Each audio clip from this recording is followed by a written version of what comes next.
look at us on Friday night. Here we are. Man, this is crazy. It's Friday night. Shouldn't I be in bed by now?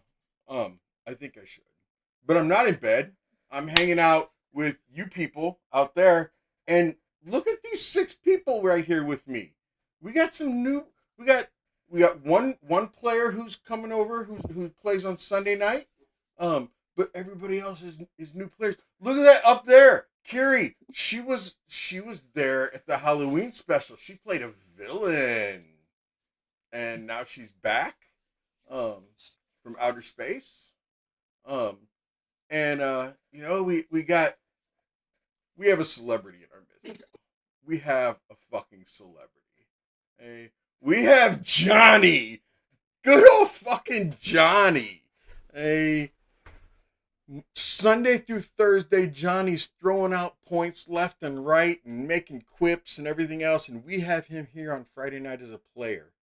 Um, and all we call him is talk. Unable to throw out any points, but able to make quips, and you can all hear it now too. Yeah, yeah, and you can't just sit there and be a keyboard cowboy anymore. You have to actually sit here in the Wild West and actually sling that gun. Oh yeah, just wait until you hear all that stuff. I'm looking forward to it. I'm so looking. You guys know what Johnny did? Johnny went and got his wife a Twitch account, and she's off camera right now. He's like holding a gun to her head, making her get points so that she can do everything he does Sunday through Thursday. And for my FBI agents and CIA agents who are outside in that van, I'm joking. He doesn't really have a gun to his wife's head. Anyway, we also have that's because Fluffy said no. Jester said no. Corbin said no. Someone had to do it. Right? Nobody would do it for you, so you had to recruit the wife. We have Gavin. Look at that. I know Gavin from DFG over there at the Dumpster Fire Gaming, which is also where I met good old freaking Pidge. And then above us, the one, the only, from Ava Letixes. Is it Djid? Dude. Those two, that's supposed to be a you'd? That's supposed to be a you? That's dude? You're dude? It's dude, or I also accept DJ. That is not a freaking dude. That's not dude. Okay. Well, what would you prefer, dude or DJ? I don't have a preference. Whatever's easier. Okay. Cool. Okay, and then down below, we have the illustrious Gingy.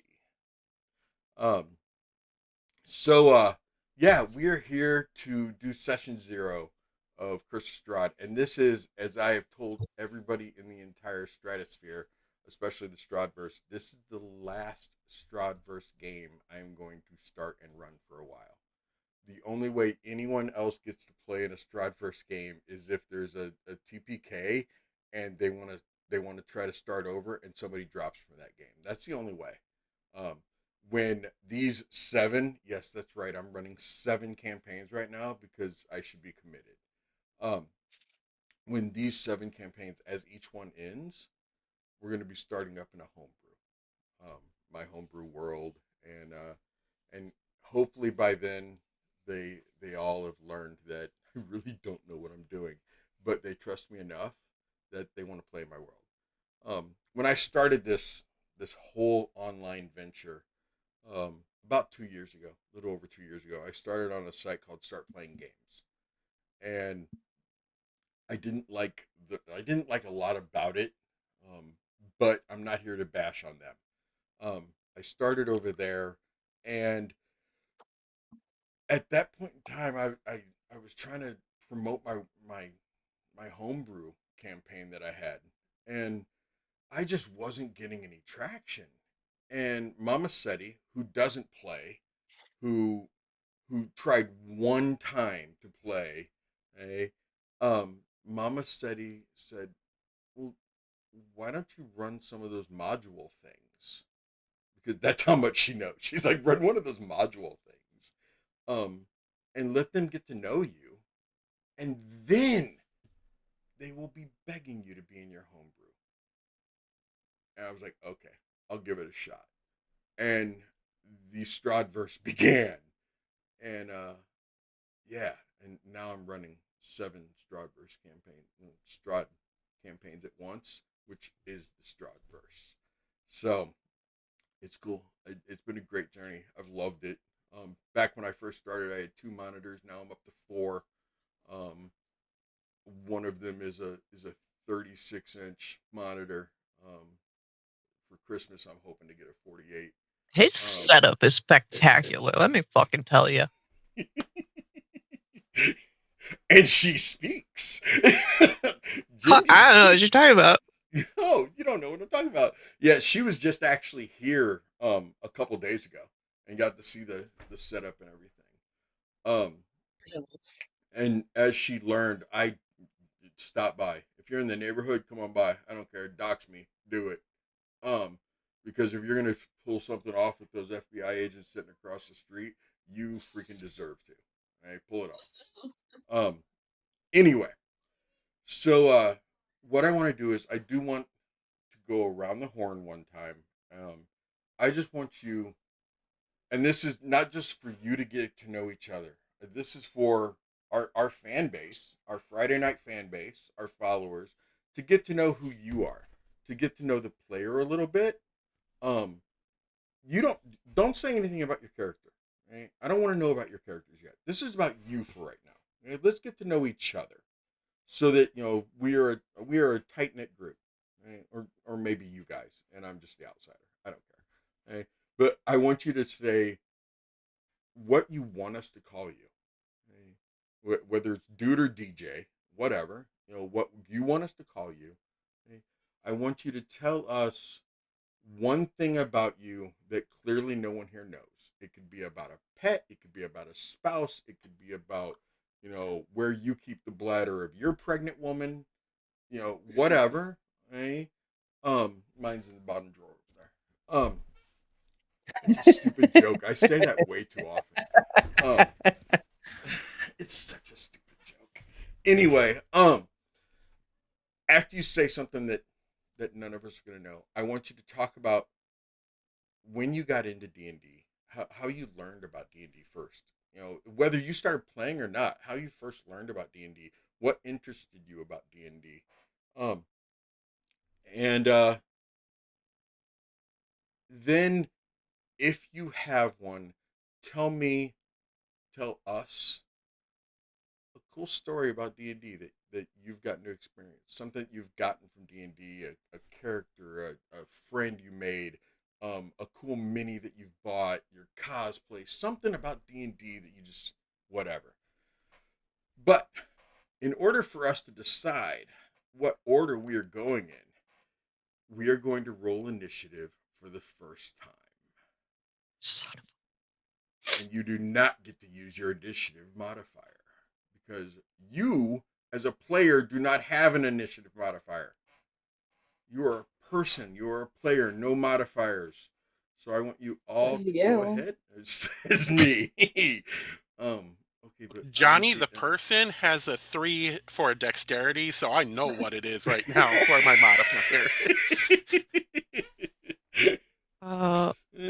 Which one is I am that? going to call names that I have listed, and then you just tell me what you rolled. So you're rolling a straight D20, and this is how we're determining what your modifier is, okay?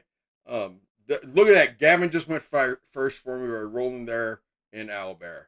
Okay, so Gavin's got a 5. I put it under Pidge, but anyway.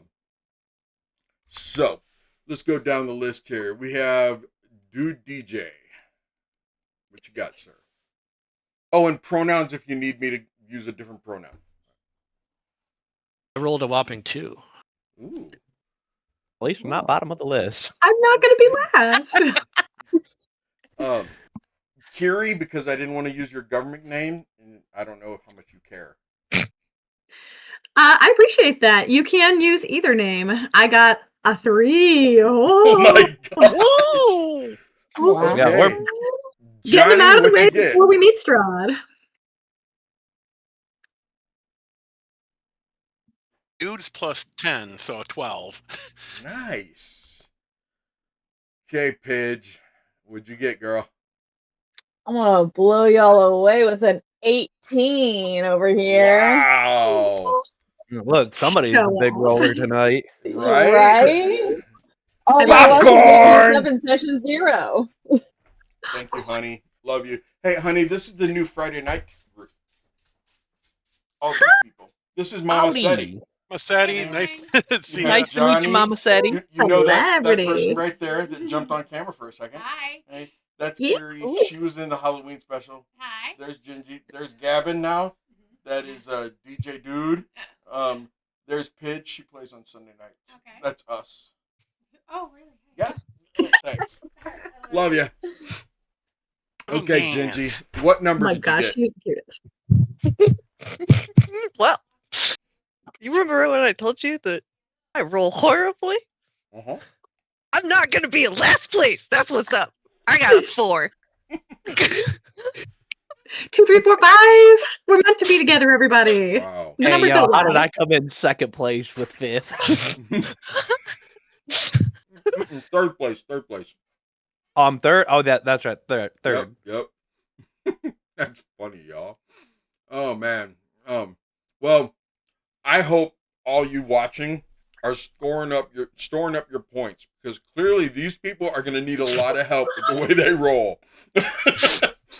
And no, you cannot cash in points to help them for this roll right here. Okay. Just go ahead and Okay. give advantage. Right. Yeah. Can I give advantage to so and so just so that they don't have to go first or last? Or that'd be funny. Okay, speaking of first, Pidge. Unless you guys want me to go, do you want me to go first, Pidge? Up to you. I'm good at rocking and rolling, but Rock, I'll go last. all right then. Well, I'm Pidge. As Seti said, I do also play on Sunday night. Fun fact about me is I'm rolling with some new dice that are actually cut from gemstones. So my D20, it looks to be a banded agate. Let's see. Fancy. Hang on. I can turn on the light. I can turn on the light and make it pretty. There it is. So, Pidge, do you mind telling everybody what you do for work real quick? Since you have gemstone dice, will you please tell everybody? Fair. I'm a geologist, so it's very on brand for me to have gemstone dice. Oh, I thought you were gonna say you were something else. Right?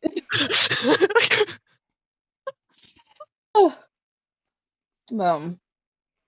Origins, I started playing D&D when I was a freshman in college. Had kind of heard about it in like the same kind of vein as Magic the Gathering. It was like, that sounds more up my brand than Magic the Gathering does. Met a couple friends in college. We started playing, and here I am almost years A couple later. months later. Yeah. We'll hand wave ages. It's okay. Yeah, it's fine. It's fine. Youngest here, it's whatever. What's something that D&D has given you? I would say D&D has given me like all my friends that I've met online. I'm with Seti and Gavin over in DFG, and most of the people that I met over there started because I joined another campaign that was online. So it's given me like most of my friends. Right on. Thank you very much, Pidge. The man, Very the cool. myth, the legend, Mr. Johnny. You're up. So for those of you who don't know who I am the one and only Johnny Fireheart from the chats. I'm actually gonna, whereas I'm going to actually be using my original Chessex Fire dice that I bought way back in 1999, my very first set of dice for this campaign. And Let's see here. Yeah, I don't know what else to say. Let's leave it up for the rest for fun, right? How'd you learn about D&D? Oh, how'd I learn about D&D? Let's see here. Well, given my age, I learned about D&D from the original cartoon when it first came out. Mm. That was my actual introduction to it. Okay. I was Love I that was card. 1 year. I was a year old. You didn't have to say that. You didn't have to say that. That was I know really I'm old. fucking shitty. Guess who's not going to get advantage now? Oh, it's okay. You're For not as old as now. Eddie. It's okay. You're sitting here talking about the Everyone knows I'm cartoon, and older I'm than like, you, Seti. So oh man, the cartoon. Oh yeah. I used to have to hide the cartoon from my parents too. I'd like have to sneak in being able to watch the cartoon because Satanic Panic was real, y'all. Real quick, one more thing. What have you gotten? What is something that you've gotten? A cool story, a friend, those dice. What's something you've gotten from D&D? my wife. Now you got to tell me the story. How good. Yeah, Solid amazing. answer. Well, the original group that I learned to play D&D from, the Dungeon Master, my wife was his girlfriend. Yes. You stole the Dungeon Master's Oh my gosh. girlfriend? Yo, What that's a rogue plot move. 2 years later. 2 years That later. is That had to epic. end poorly for your character. Dude. She's in Amazing. there laughing. She's laughing her ass off right now. I mean, I like her already. my first DM was my cousin, so thank God I didn't steal his girlfriend. But you know, There's no cousin Awkward code. family reunions. do you still talk to the guy? Johnny, do you still talk to him? No. Oh God, that whole entire group, I avoid them like the plague. Understood. Thank you, I have sir. I have a whole new group that I actually have at my local game store now. Actually, next weekend I'm going to be running my game on next Friday, and on Saturday is the once a month Ravenloft game I'm in. Nice. First edition Ravenloft. Gotta love old school Ravenloft. Back when the mist school actually Ravenloft. meant something. Mm-hmm. Right on. Gavin, sir. Yes. Oh, and Johnny, you want us calling you Johnny, right? Yeah, go ahead and call me Johnny. You guys have been doing it for so long. Right? And Pidge, we're calling you Pidge. Right? Yeah. Okay.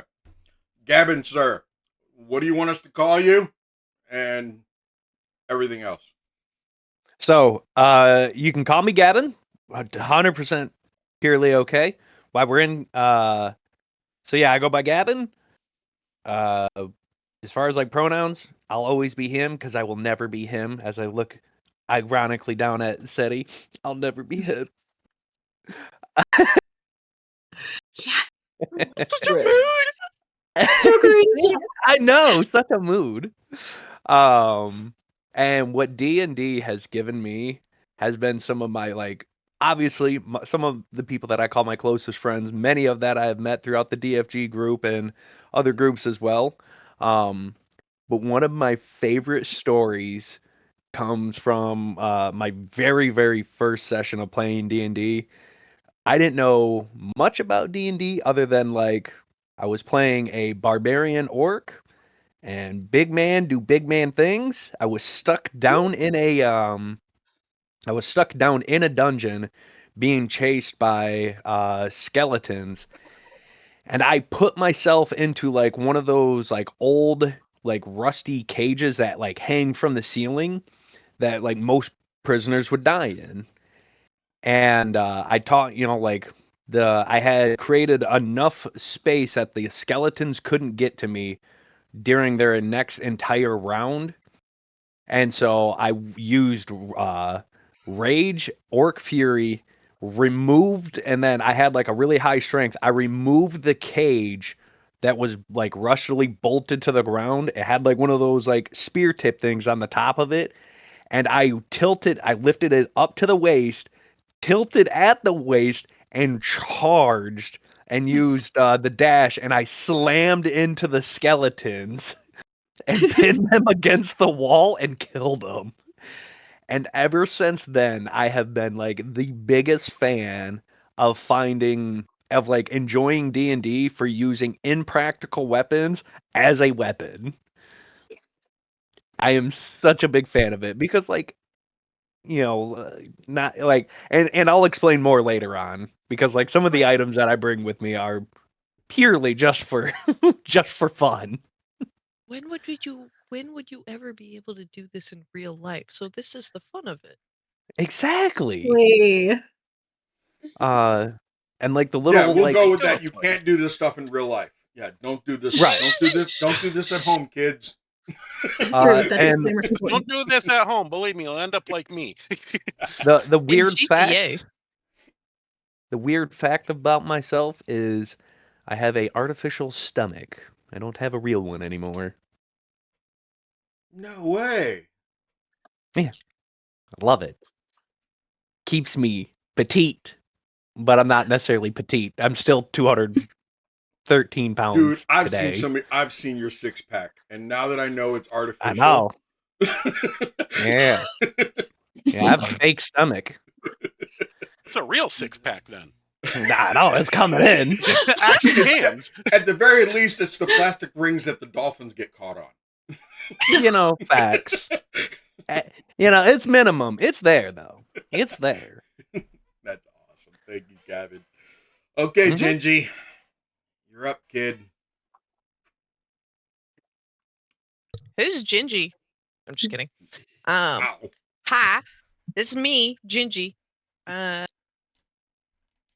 It's so your girl. technically it was like the first time that you technically like figured out D&D or things like that. So actually, I learned about it in high school, and then slowly over the years, it just kept popping up, and then I just decided, you know what, fuck it, we're just gonna we'll jump into this, and then I kind of like jumped headfirst to the point that I got a massive D20 here. That's Right? the size Look of my palm. You told me you were going to show me. That thing is huge. That's as big as a softball. Well, it's as big as a baseball. I love that. That's Yeah, like a so I can baseball. chuck it at people. That is I massive. want. Give me, please. Holy So it's got shit. seashells. Okay, so that's got to be and- close to 100 mil. Wouldn't you say so, Kiri? But You make chunks. yeah, You- it looks you like at make least a chunks, right? 70 or yeah, this is baseball sized. Yeah, That is I think it's a huge. 70. And here I can am ask. with this it looks like a golf ball of 70. This Yeah, you metal got the golf original ball of a golf ball. P100. Gingy, And that's then added on, huge. the same person who did that, I ended up commissioning this from them. Yeah. And I ended up going out and buying the mold for it too, because I was like, I want some D&D dice, please. And so from the red and purple in the actual like case itself to the, I believe it's silver and purple with green as the actual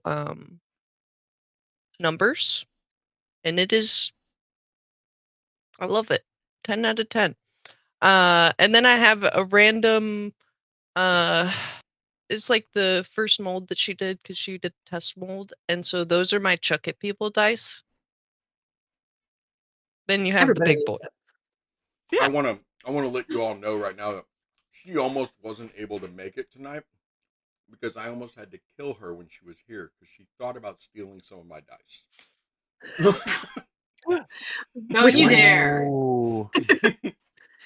And my wife's a dice goblin. I know that pain.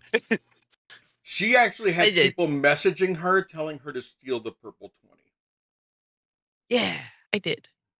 From somebody in stream to another person in the tavern Discord, and they're like, the purple dice, and I was like, I keep hearing about this. What is it? And then Jamie messaged her and told her, if you do that, I will hurt you. Jamie, She said she'll disown me. yeah, she would disown you. Mom She said has she'll made it disown me. very clear that if anyone takes my purple D20, steals it, hides it, anything, messes with my purple D20, not only will she ban them and will never make them another dice set, she also will make me 10 more purple D20s to replace it. It's a really pretty purple dye, okay? You just has Look, I've it. thought about hiring somebody to do it just to get 10 of them, okay? I'm really tempted to be that person. What kind of cool story you got, Ginge? So technically, my first campaign that I ever got into was a complete entire shit show, and I ended up turning it around because I had friended the Frecky Wolf, I think he is, on TikTok. And from there, I got into one of his one-shots, I believe with him, one of his in real life friends, also his wife, and then Killjoy, who was another person running around our Discord servers. And by golly, that was the funnest game ever. Because Frecky now runs with people like Scotty Fitness and Diana like the big name. Rose? Yes. So like these fun big names, but it's just like you see Frecky and he's just like, ooh, woo. And you're like, Frecky, why? So yeah, one of the big things of like that's a pretty good makeup for a pretty horrible first campaign. Which is part of why she wasn't sure if she wanted to play here. Because she had such a bad experience in her first campaign, and then she had a good one shot, but then, so she was a little nervous about, joining another campaign when she'd had a rough time. Gingy, thank you. Correct. I appreciate you. Kiri, you're up. Sweet. You can call me Kiri. You can also call me by my government name because I'm known online in many other places as Libby. So take your pick. Gosh, let me scroll back to what your questions were. Okay, what do I want to be called? Chick. Boy, one thing here about me that nobody knows. I designed the wedding invitation for an astronaut's wedding. And then I got to go to his wedding, and it was really cool. That was fun It was fun here on the thing. planet, though, right? It was, but one of the toasts was from the International Space Station. It was sick. They had to time it, call in on the sat phone. It was very, very cool. Super, super amazing people, and it was really fun to see the lineup of the groomsmen too, because it was like, Super Bowl winning football player, astronaut, test pilot, the bride's brother, who was also brilliant, and astronaut. This is like the celebrity, the bride's brother, celebrity. No slam on the bride's brother. Great guy. But it was like, what an intimidating line to stand in at a wedding. It was an amazing time. I learned about D&D kind of tangentially. I actually started with playing Pathfinder. Maybe, was it in college? I met a group of people that took me to Gen Con for the first time, and they're like, you have to try this game out. You have to try this game out. You have to try Pathfinder out. And so I got introduced to role-playing games by a really wacky, comedic group of people. They were not min-max builders, they were character people. And so right from the get-go, like my first scenarios were these goofy, zany one-shots where you were playing as goblins or as kobolds. And so you had to be wacky and ridiculous. And that's the foundation all my role-playing got built on. And then we got into a homebrew with some of those people.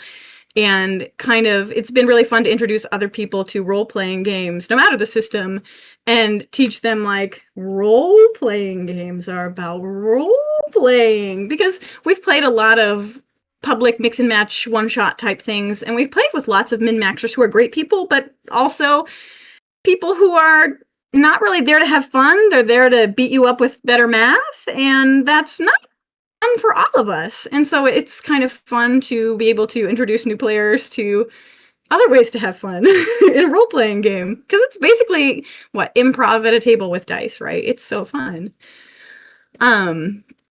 Yeah, so I got sucked into the Pathfinder world. One of the coolest stories in role-playing for me I'm in a D&D campaign now, but our Pathfinder homebrew was like my first long-term character. She was a monk named Kiri, which is why that's the name I'm known by now.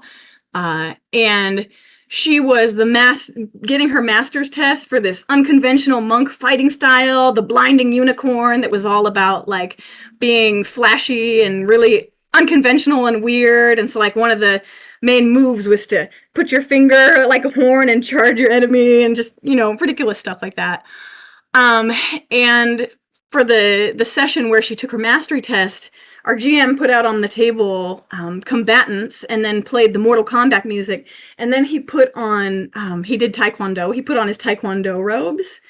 And it was this like amazing in-character moment. But then after the fight was over, he presented me with this leather headband for my mastery and then proceeded to live role play. My character's mentor was her father figure, him actually like dying in the back of the dojo and passing on and telling her how proud he was and how wonderful she was and how she'd do great things. And so the DM like is doing a voice. He goes over to my couch and lays down on my couch, and like our whole party got up from the table and got around him in character, and like we role played my mastery test and then my master passing away and like sending me on this new trajectory quest. And it was the most just wild thing and really moving to be involved in that. And it was people building a story together and feeling like you were part of something much bigger just right there in my living room. And it was a lot of fun. That's awesome. Sorry, I talked a lot, but I love role play. It's all good. Thank you very much, ma'am. Okay. You speaking over here, I'm just having revelations of like, so we're just all kids again, playing imagination. Yes, I love it. That's why I love it. Some of us Real never quick stop.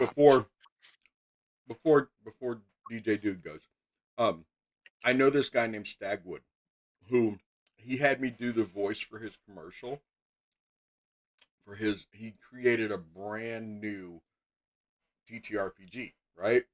And the whole point of it is that the rules are on a freaking credit card size, just an index card the size of a credit card. Okay? And on the front it says, Stagwood Gaming. And on the back is the rules. And when you flip the card over, it says, use your imagination, bitch. I love that. I thought it was going to say there are no rules. No, that's the rule. Use your imagination, bitch. Do you still have that somewhere? Somewhere. I'll have to search for it. Is that the new back for your business card? Yeah, that's the new back of my business card. Use your imagination, bitch. Okay. DJ, dude, you're up. What's up? Nice to meet everyone. Genji, welcome. I'll share. I'll have a little bit of anxiety because I've never been on Twitch and I've never played with strangers before. So this is all new and exciting and a little intimidating. But let's see. I'll jump around a little bit. I learned about D&D also by watching the cartoon as a kid, and I had really strict religious parents growing up for most of my childhood, and they thought D&D was demons and devils and all that stuff. So I had to sneak around watching it as well. But then, like, they had a life moment, and they decided they weren't going to be strict and religious anymore. And AD&D second edition came out, and they let me buy it, and I went like all in and started DMing. I think I was in 8th grade or something like that. I was pretty young, and then played all through high school and college, and then I made the soul-sucking choice to get a professional career and didn't play for like 20 years until the pandemic. And I lived in San Francisco at the time, and all of my in real life friends, we all scattered across the country as people did during the pandemic. I moved back to Florida to be close to my family, and we all decided we'd start playing D&D online because we had all played at like various points in our lives. And I started DMing second edition again and did that for like 4 years, and we just switched to 5e. And I don't know if I'd be that great, but still learning it. And it's been awesome. And what it's given me is just like a connection to my friends that are now like scattered all across the North American continent. So I'm loving it, and I'm really excited to learn more about like role playing and like this imaginative approach. So I'm stoked and nervous. So What is something it gave you? I mean like Just just the that, ability to, all the friends? like, I mean, we play. I mean, we're all grown with wives and or children at this point, and it's hard to get us together normally. And we managed to play like, I don't know, probably like every 6 weeks, and just being able to hang out with like really close friends that I rarely see in person anymore. Like, and we get to have fun and, you know, do all the crazy stuff you can do in D&D. So that's it for me. It's a great social thing. I should also add, like, a friend of mine who lives in Atlanta has talked me into going to Dragon Con for the first time this year, and that was like unreal. So like, you know, it's opening up that side of it's like a yin to the yang of my daily life. So it's pretty badass. I'm That's going to Dragon awesome. Con next year. Does I that mean I you're love gonna go Dragon too? Con. it's so awesome. I will be there next year. I'll have my kids with me. I'm divorced, so I have my kids 50% of the time, and they're young, so I'll be there like during the day. It's gonna be so much fun. Yeah, it's really That's fun. awesome. Yeah. Okay. Dragon Con was my senior trip in high school. Dragon Nice. Con was? Yep, we went Okay, there. whoa, whoa. Mother got us a Well, You need to hotel back like up. down by You the just convention said center. Dragon Con was your senior trip? Like the whole For class? like my mother, like the one that I took privately, not with my school, Okay. but like me and my You me were and my getting ready mom, to and I brought my explain friend. what for- school That's you went to clever. and how do we No. all go there? Yeah, I was Yeah. gonna ask that. I need a transfer. No. No, He and I were I will about go to back. hijack a TARDIS. Billy Madison. I'm going back to school, okay? Yeah, totally. Okay. So as you all know, I'm DMSetti. So I learned D&D. I'm gonna hurt one of you. I already know I'm gonna hurt one of you. I learned D&D in 1981. Jesus Christ, you're old. There's the words. Old. From my cousin, and I fell in love. It was everything I always did anyway. It was the imagination game. You know, I mean, we got to, at that point in time, I got taught on the white box. And for anyone who doesn't know what the white box is, a long time ago, back in the early 80s, there was this thing called the red box, and it was this big red box that said Dungeons and Dragons on it. But before that was the white box. And the white box was literally the size of, it was about as big as two iPhone 11s next to each other. I mean, it was small. I don't know what else is that size, but it's just roughly the size of two iPhones side by side. And about as thick as them on top of each other. It was the white box. And it had the DMG and the players. They're all right there in there. Just little. It was back when like the Christians used to go around handing out tracts. So it was like, you know, it was the anti-tracks because it was basically the size of two tracks. But the printing was the same as tracks too, because I think they only had like one style of print back there. There was like only one font. So everything was printed with that font. But yeah, he taught me on that. There weren't races and classes. There was, you could be an elf, you could be a dwarf, you could be a fighter, you could be I think there was you were a thief. It wasn't rogue, you were straight up thief. They called it what it was. You know, it was things like that. They didn't have half elves. They didn't have, there were no tieflings. You know, halflings, there were halflings, because Tolkien had hobbits and everything. It was awesome. To tell you how great, how massive my imagination was at the age of 11 when I learned how to play D&D. My first character was an elf thief, and his name was Delog. Delog is gold backwards. That's how freaking ingenious I was. Gold backwards was my character's name. Delog. Hell yeah. So We love it. I started playing and just kept playing, and I would use I was a spoiled little rich kid. Yeah, I really was. And I used all my allowances to buy anything D&D I could. Only to watch my mom and my stepfather find it and burn it in the fireplace and make me sit there and watch them burn it.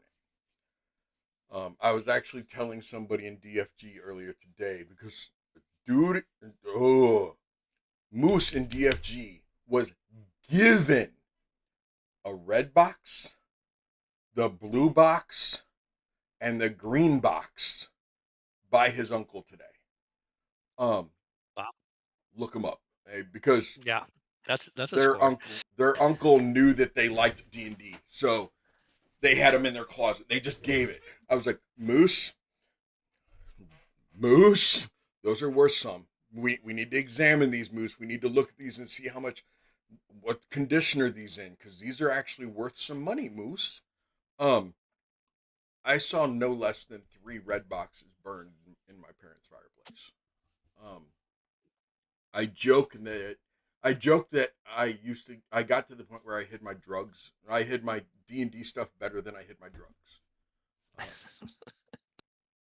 By the way, I'm a recovering alcoholic addict. Been clean and sober since 1997. Shut up, Ginge.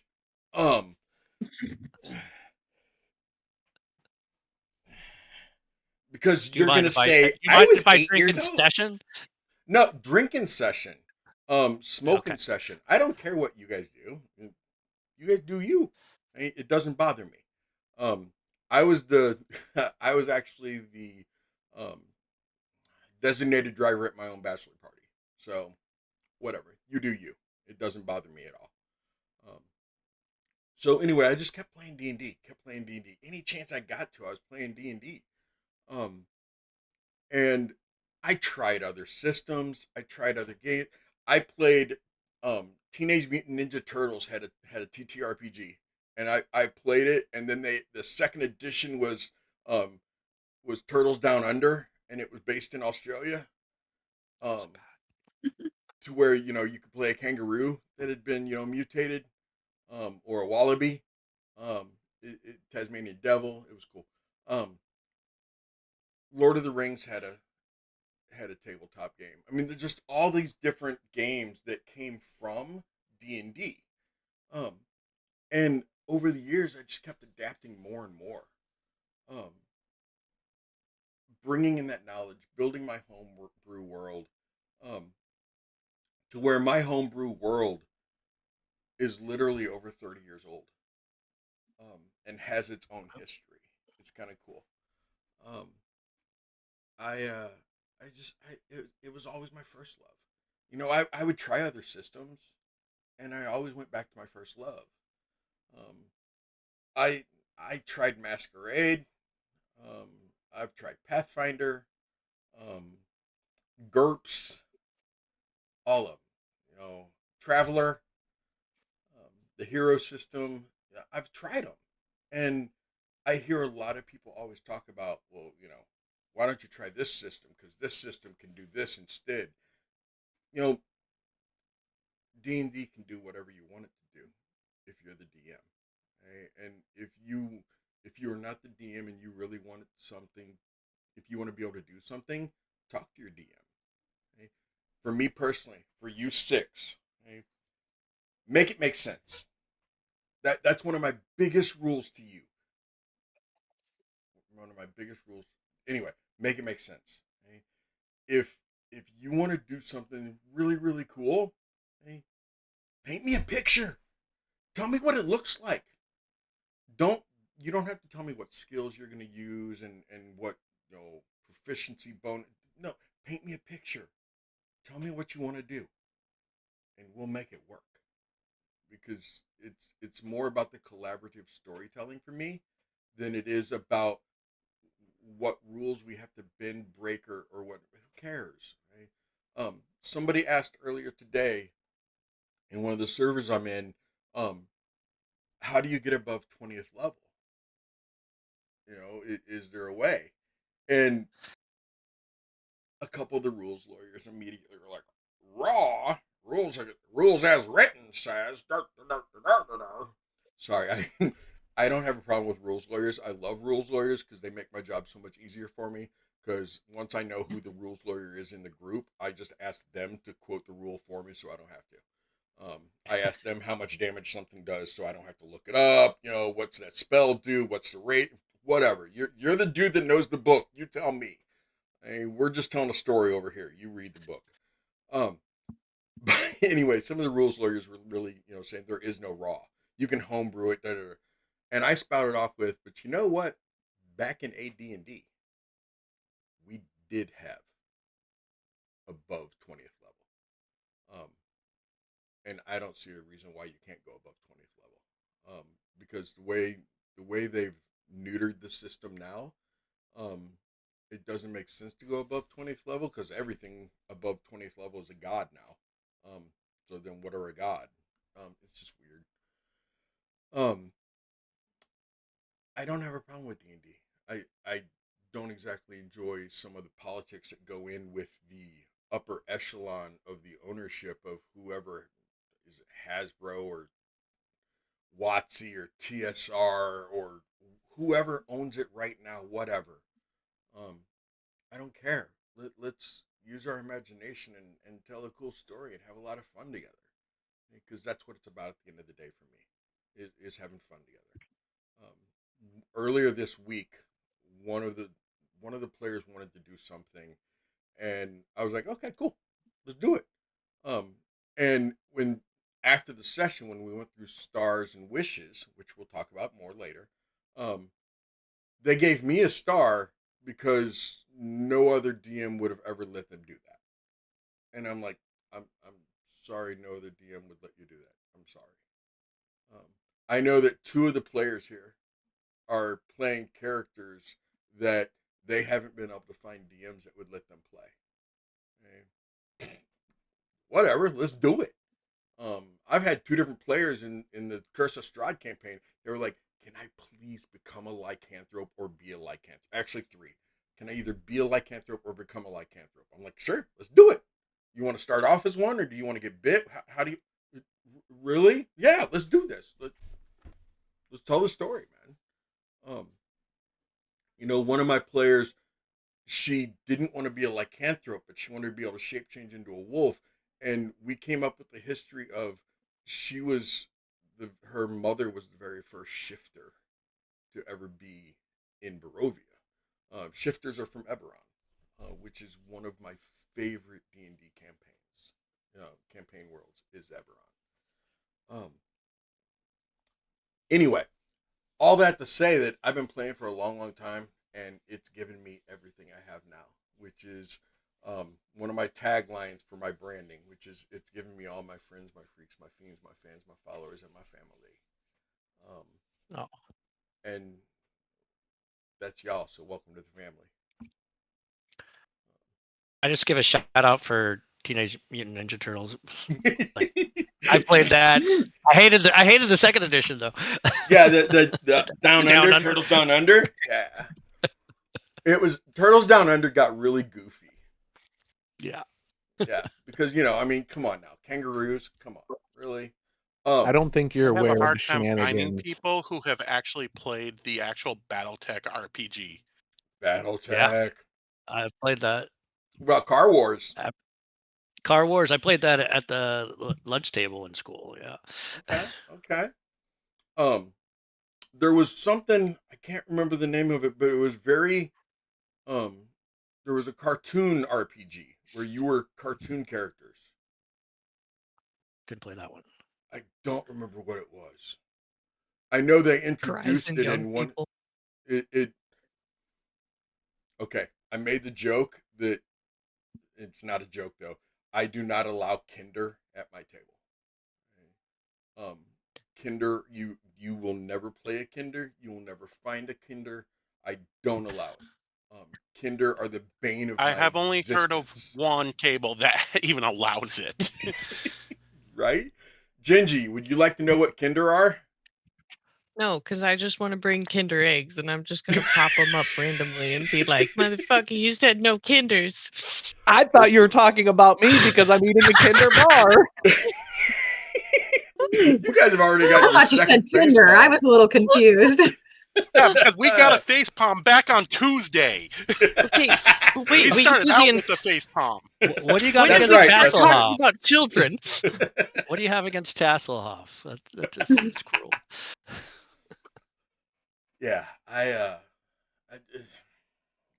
Kinder are evil. They are a subspecies, I guess, of halfling. But the way they were always described, and the way every asshole has ever played one, was that they trade. It's not stealing; it's trading. Yeah. They will take Technical something acquire. from you, and replace it with something that they think you need. And Yeah, then you they ain't will. never heard of technical acquiring? Yes, well, no, I have, because see, at one point in time during the late '80s, I was playing a wizard who went to remove a wand from my bag, only to be told by the DM that the wand was no longer there, but there was a banana. Oh yes, the banana Ah, of wanding. yes, the banana that I was looking for.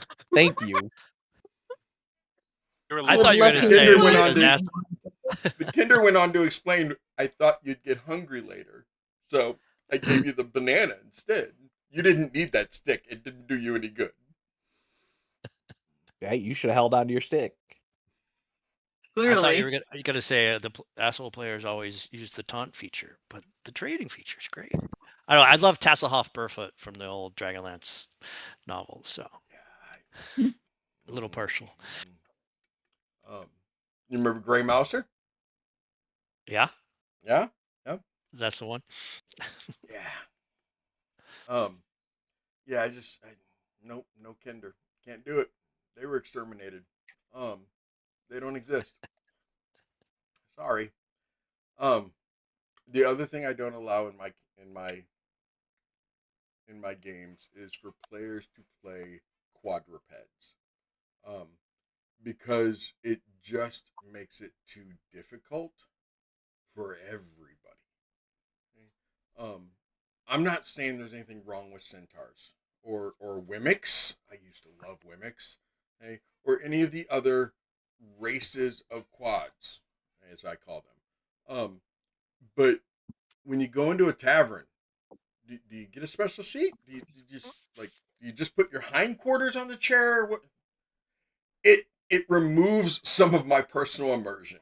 Okay, when I have to figure out what is happening with your character because your character has four legs, and when you're going downstairs in a dungeon, like, and the clippity clop, and it just there's no, I don't like it.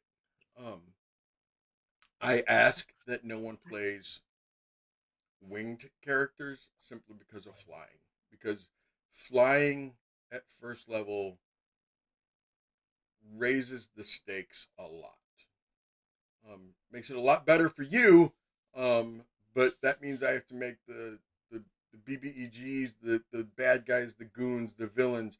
They have to be able to counter that, and if you can fly, they can fly, and it makes it harder on everybody in your party that is not a flyer or a range. And barbarians get really annoyed when they can't hit something because it stays 10 feet above their head all the time. Legit. Yeah. I used to have a serious problem with Aarakocra. And then there's this kid that every year I do his birthday party. His grandparents pay me to run his birthday party, a D&D party, every year since he was 8 years old. For the past 5 years, I've done his birthday party for him. And one year he wanted to be an Aarakocra. How do I tell the birthday boy he's not allowed to be because I don't like the stupid birds? Yes. So, Aarakocra got put back on the table, but not at first level. I thought you were Kenku? going to go with manure What? for both of those reasons. No. Kenku, I used to not like Kenku.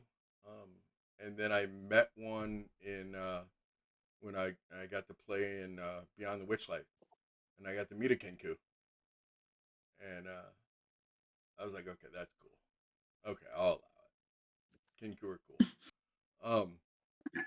But you got to play the Kenku right. You can only say what you've heard. You can have a moving repertoire. I had this one player who actually kept a notebook and would write down different phrases they heard, and those were the only things their character was allowed to say because Kenku are mimics. They mimic what they hear, and that player my would gosh. only. Yeah, it was cool. It was way cool. Commitment. Very much, Mhm. very much. Commit to the bit, please. I love it. Okay, Go so fuck yourself. Go fuck yourself. there was a live play that I used to listen to. I don't remember which one it was, and I've listened to a lot of different D&D live plays. But the captain of the ship was not an Aarakocra. He was a Kenku, but was like a parrot Kenku, and his name was Captain. Was it Captain Lower the Sails? Captain. It's something like that was his name. Batten down the. It was something like that was the captain's name, and I was like, oh, that's so cool. Okay, so that's me. That's my history. Talked about my D&D, my DMing style. I want to get into some nuts and bolts about the game. Curse of Strahd. It's a horror module. There's going to be some really disturbing things. My notes say the 6th, but this is the 7th, actually the 8th, in a series of COS campaigns that I've taken too. So when I say it's disturbing, there's a few things that I take off the table immediately. Okay?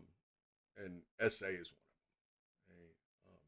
If you don't know what SA is, it's sexual assault. Okay? I remove it immediately.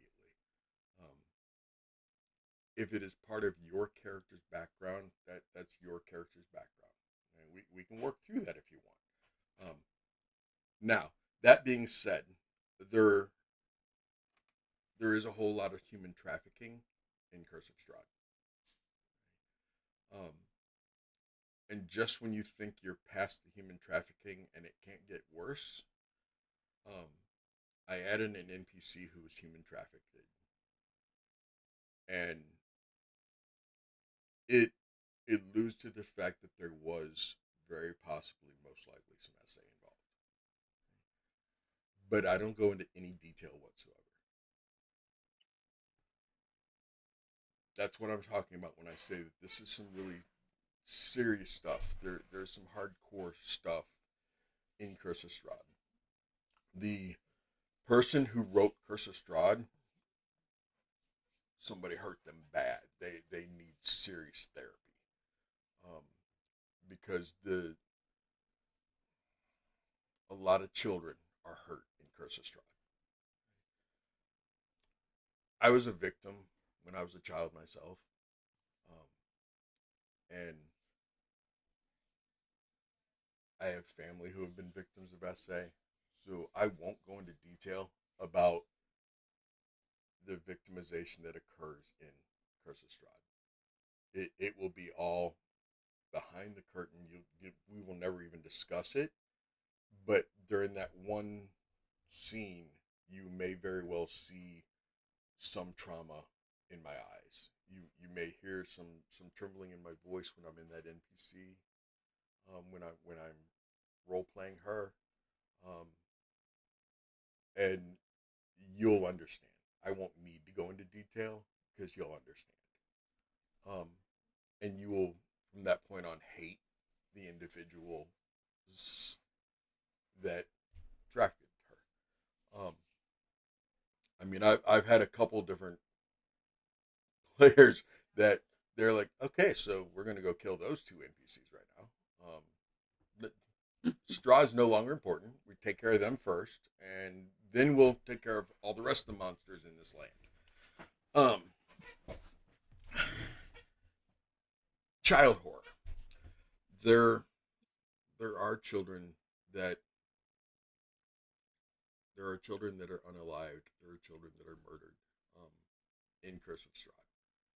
I try to keep it to behind the curtain, backstage. I will not go into any details as far as it will not be graphic. The most graphic I'll be is when I describe how one kid was pushed down the stairs. And it was by another child. Okay? Like how I want to do with my coworker. I'm kidding, by the way. And Baseball. now we know who deals with trauma by making jokes. Listen, I deal with that stuff at work every day, so you do because I you're get it. you're a counselor, you're a therapist. That's right. Yep, I work in crisis. Yep. So I've had lots of people when we talk about red cards, green cards, yellow cards, hard passes, veils, whatever you want to call them. I've had people tell me, no children, abuse, no child abuse, no. It's Curse of Strahd. I'm sorry. If I remove that from Curse of Strahd, I have to gut most of the game. Because there is some. I'm sorry that there is, but there is some. Not some. There's a lot. There really is. I thought I knew there was a lot, and then after running it for the first couple times, I was like, oh wow, I didn't even realize there's this one. Oh, and then there's, when I tell you people, there is a lot of child trauma in Curse of Strahd. There's a lot. And if you can't handle that, I understand. I am not blaming you at all. I will not blame you if you don't want to play. That's okay. I can promise you though, I will not go into any details that don't need to be brought up, and I won't get graphic when it comes to the children. I promise you that. The next thing that people try to throw out right away is animal cruelty and animal abuse. Yeah, there is some. I'm just gonna put that out there. There is some.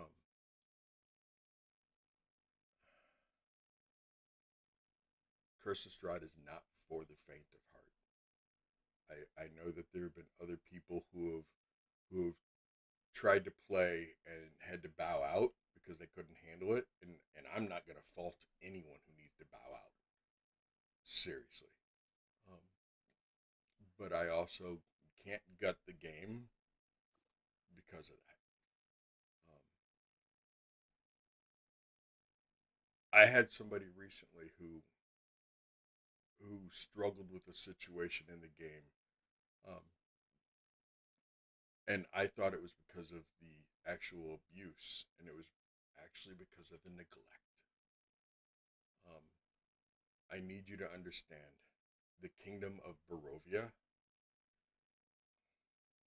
We have third world countries in our world, in the real world, that are better off than the kingdom of Barovia. And I want that to sink into you. There are third world countries in our world that are better off than the kingdom of Barovia. it's not a nice, pretty place. There will be levity. There's going to be some levity. Okay? Sorry, I was just thinking of one of the moments of levity was somebody had their familiar was an imp who was trapped in the form of a 9-year-old little girl. She actually became a pretty popular fan favorite there for a while. And people were asking about her just a few weeks ago because they kind of missed her. And her name was Ashil. Okay? She was an imp, but she looked like a 9-year-old little girl. She looked so adorable. She looked so cute, and she was so pretty. At one point in time, the party turned around because they saw her picking up a dead frog that had been ran over by a wagon, and she started eating it.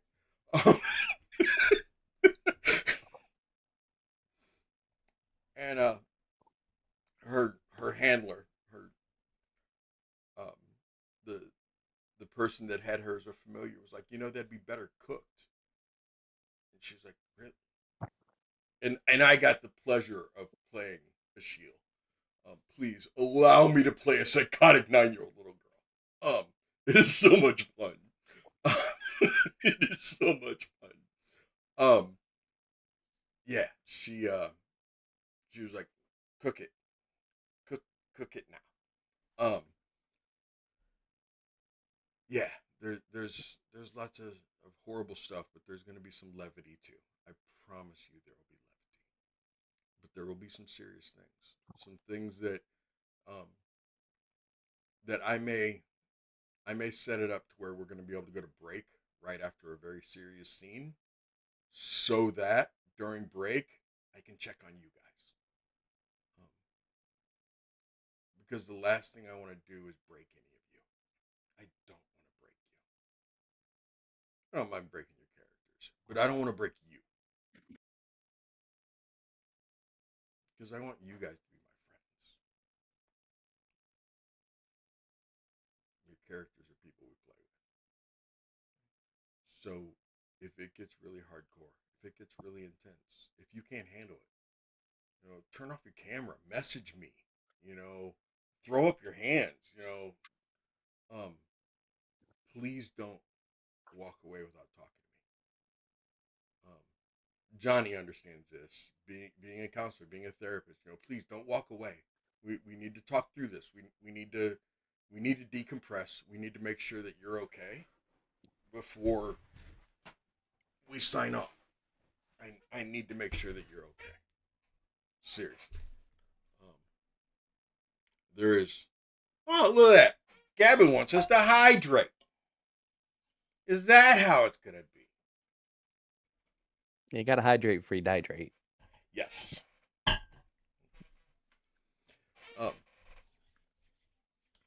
Let's see. Other hardcore things. There will be drugs. There will be alcohol. Ladies, I need you all three to message me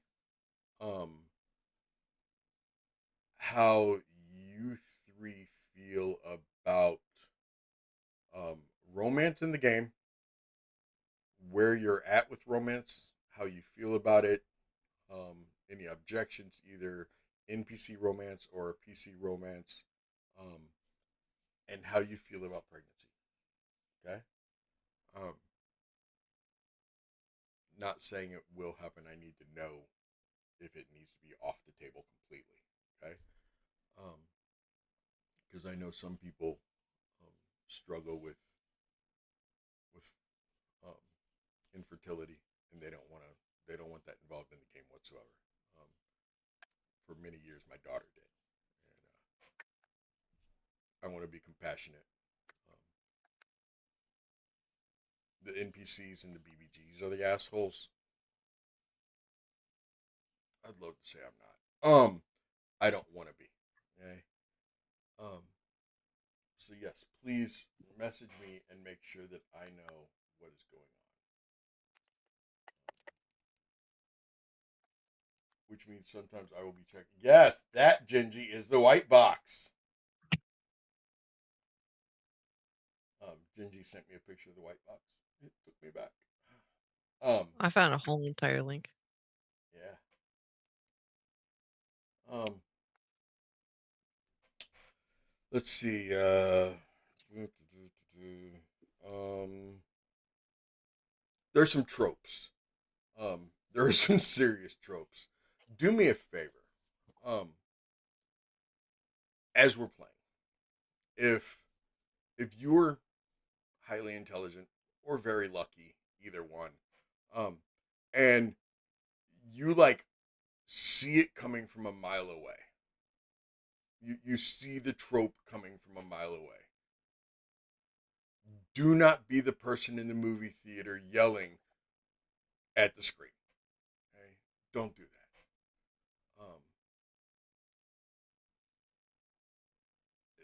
That's called meta. Know that reference. That's called meta. Okay. And I don't want you to use meta information, right? Prime example in a homebrew game I ran years and years ago. I was teaching the youth group at church how to play D&D, and we were deep into the campaign, and as they were coming back to their village, they saw smoke, and one of those kids, Adam, goes, "Look, we're gonna come over the next hill, and our whole village is gonna be burnt to the ground." I had no poker face. I dropped my pencil. And I just looked at him and I'm like, "Are you serious, Adam?" He goes, "What? Why would you do that? Why'd you just yell at the screen? Why'd you just ruined it for them, for me? Why do I need to describe you coming over the next hill?" He's like, "Hey, you're funny." I was like, "Dude, I'm serious. Your village has been burned to the ground. Your families are missing or dead. And now you just ruined that moment, dude. Don't do that." He was 16. I didn't feel bad for him at all. I didn't mind calling him out. That boy later on went on to I can't tell you what he did because he and I got to play in Curse of Strahd together, and he played a barbarian, and I was playing a sorcerer because one of the other kids wanted to run the campaign, and it was my first introduction to Curse of Strahd, and I was very upset that we did a speed run of it, because two of the kids were min-maxers, and we hit the checkpoints, and then we went straight for Strahd. We actually we finished Curse of Strahd in 6 12-hour sessions, because we played once a month on Saturday for 12 hours, and it only took us 6 sessions, and I was very upset that we were finished that quickly. And I vowed then and there, if I ever run Curse of Strahd, I will make sure that all the boxes get checked, not just the important ones. And I've even added some new boxes. So there is that.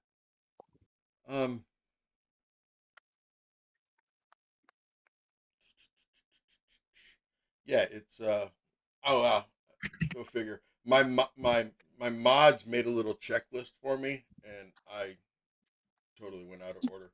I'm already talking about lines and veils and stuff.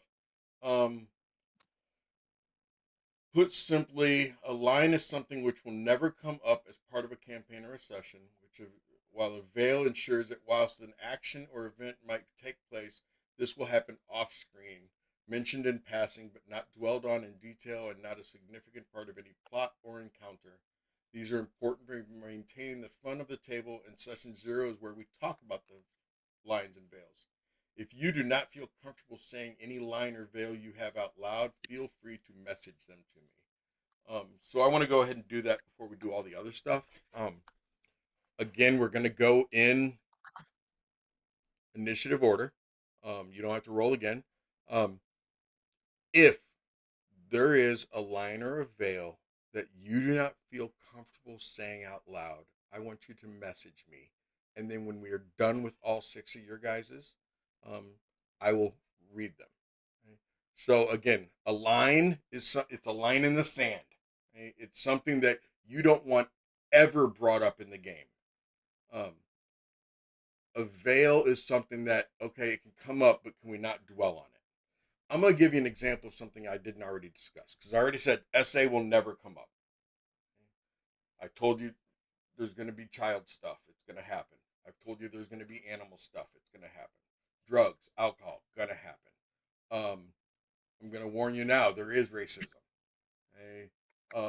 There is a genocide.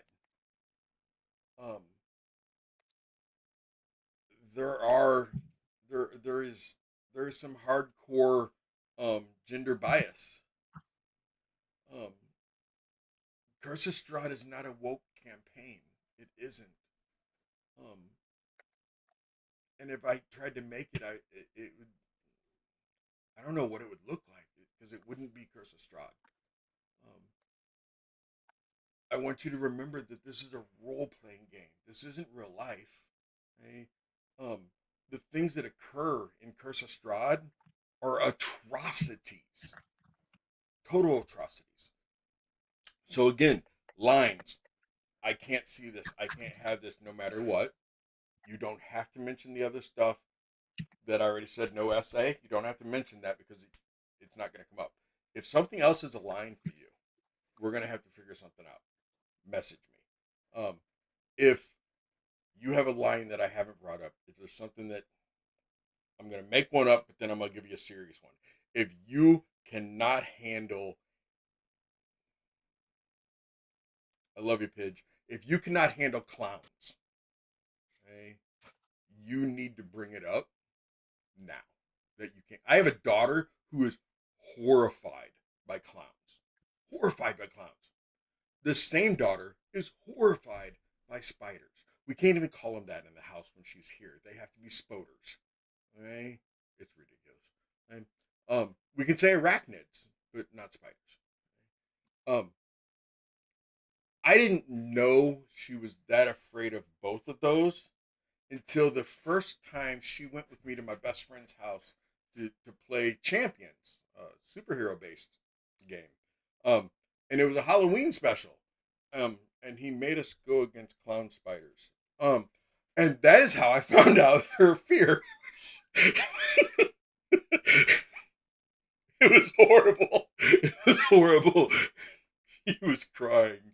And I'm not laughing at my daughter crying. Yes, I am. The point is, that if you have something like that you just can't handle, I need to know now. And it may be something that you don't even know yourself. So we're mid camp. We're not mid. We're going through. We're like session 7, session 8, something like that. Okay. Really, exposure therapy with Spider-Man videos. Oh, Lucas the Spider videos. That's the only solution, Corbin. Okay.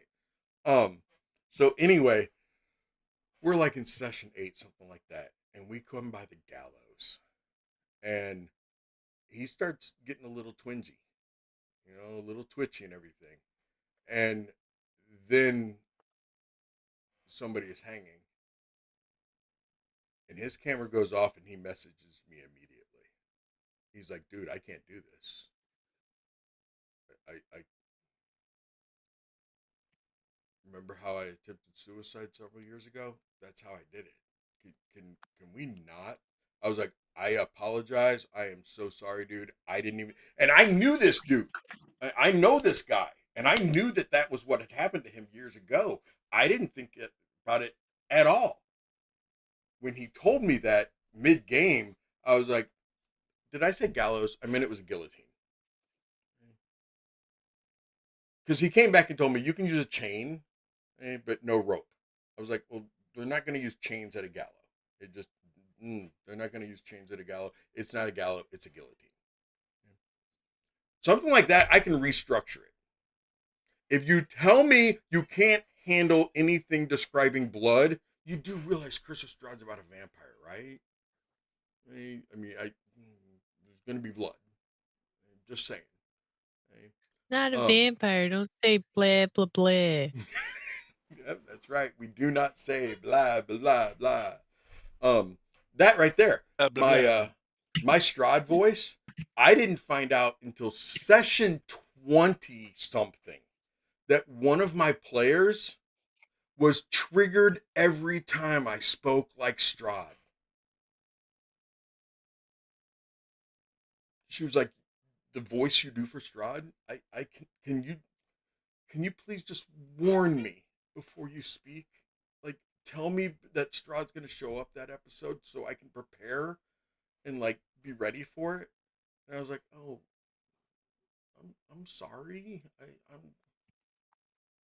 She's like, no, it's my trauma. I need to deal with it. But yeah, just warn me before Strahd shows up, please. You don't have to like warn me like Strahd's going to be here in 5 minutes, but like tell me that day or tell me, hey, next week Strahd's going to be there, you know, or hey, there's a chance that Strahd's going to show up, you know, just so there may be something that we discover as a group, you discover as an individual, but what I'd like you to do as we go through, if there's a line or a veil that you know of, you may not have one. You might be like, nope, traumatize me, please. Hey, bet I will. I promise you, I will go out of my way to try. If you challenge me to. I'm not saying I will if you don't challenge me, but if you challenge me, I'm going to try to traumatize you. So, Pidge, what you got, kid? I don't have any lines in the sand. I'm good. My one veil is I don't really like suicide talked about in graphic detail. I understand, like, I'm sure people have killed themselves. Sorry for what I just did a few minutes ago. I apologize for what I just did a few minutes ago. That was fine. I mean, like, graphic, talking through, like, steps and plans and mechanisms, like, in detail kind of things. Mention and, like, method, like, that doesn't bother me, and I understand, you know, it's Curse of Strahd, I know. But otherwise, that's my one little thing. Otherwise, I'm good. Okay. I still apologize. Didn't know that. And you play on Sunday nights. Yeah, exactly. That's the thing. It hasn't been bad, and like I've noticed, it's like fine. Like I said, it's like when it gets in depth kind of deal. Gotcha. Johnny, you got anything, sir? Let me guess. Don't talk about therapy. Yeah, I was going to say, because I work in the prevention field for that, and you know. So nothing really, for the most part, nothing really bothers me unless my wife just appears out of nowhere with a dead fish and shoves it in my face. Then you'll all get a big laugh out of it. That's about it. Do it? Does fish do it? Dead fish. Yes, it has to be a dead fish right here in my face. Okay, you should see her at the grocery store. But like if you were at a lake, I could talk about how there were some dead fish and it wouldn't bother you? Nope. Okay. It has to be in person.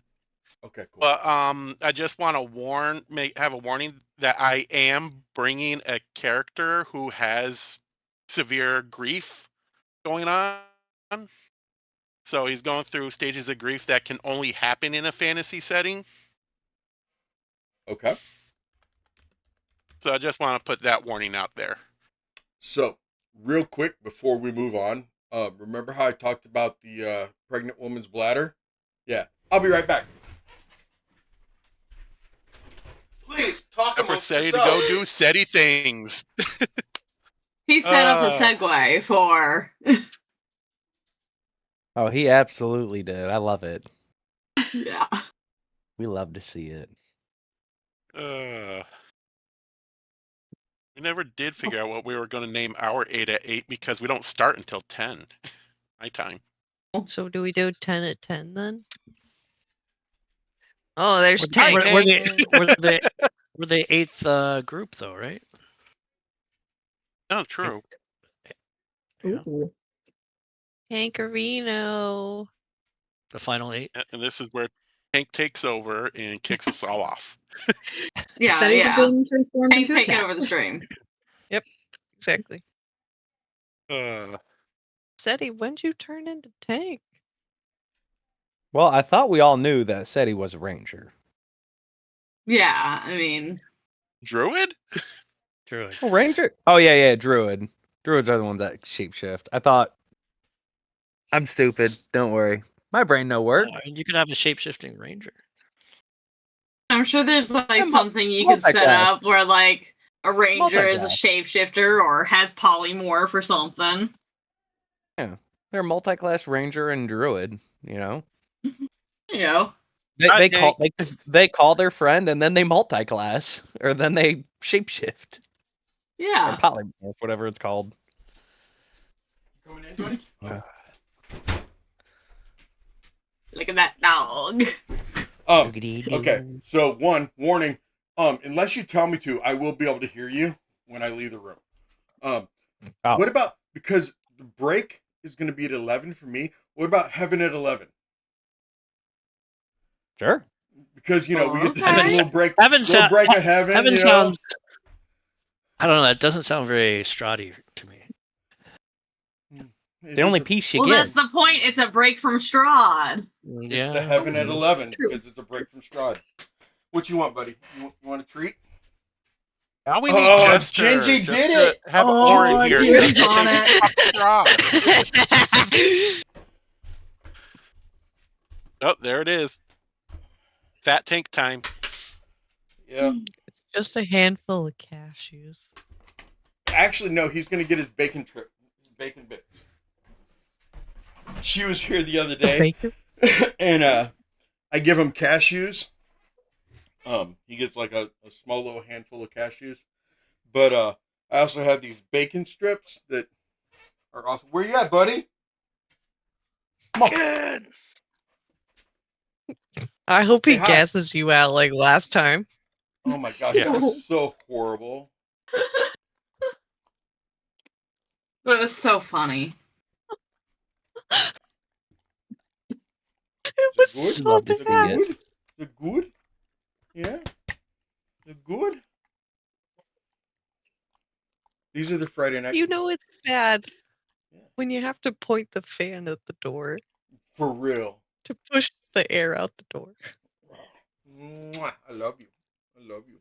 You're a good boy. Okay, get down. Get down. I swear we were all able to smell it through the screen that time. Get down. Thank you. Good boy. Okay. So anyway,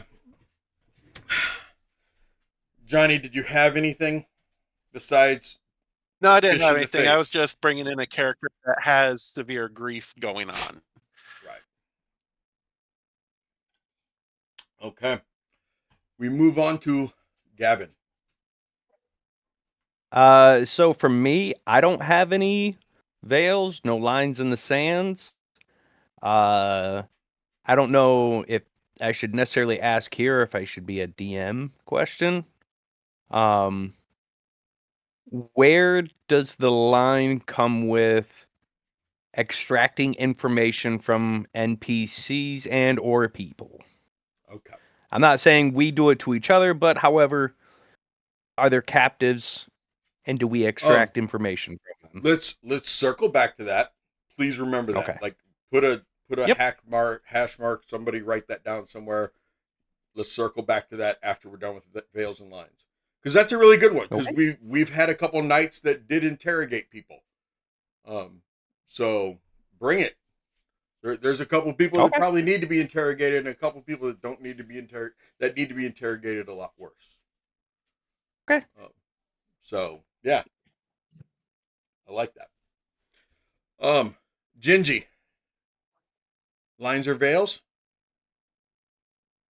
Right. Big line that I actually just thought about. So obviously I do realize that there's going to be suffocation to the point of possibly, strangulation, right? Mm-hmm. Can we stray away from bags over heads? And specifically plastic? No plastic. I understand. I promise that. Correct. I promise you no plastic. Let me ask you this though. I do There's a understand situation you where can have, somebody is inside bag. somebody is inside a potato bag, potato sack type thing. That's okay? Okay. That's good. It's just more of the plastic No bag problem. features where there's more of the actual extreme suffocation rather than oh hey, hostage situation. Gotcha. I do have a question, Genji. And it Uh-huh. it comes up mainly because I got to know you a little bit. Yeah. There is a certain night that this happens to routinely. Are you gonna be okay if a horse dies?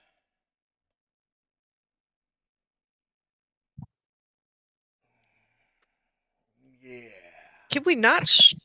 We're not gonna do that. That's the what's that? What's not the line, but the shade shadow. Veil. Can we not? Veil?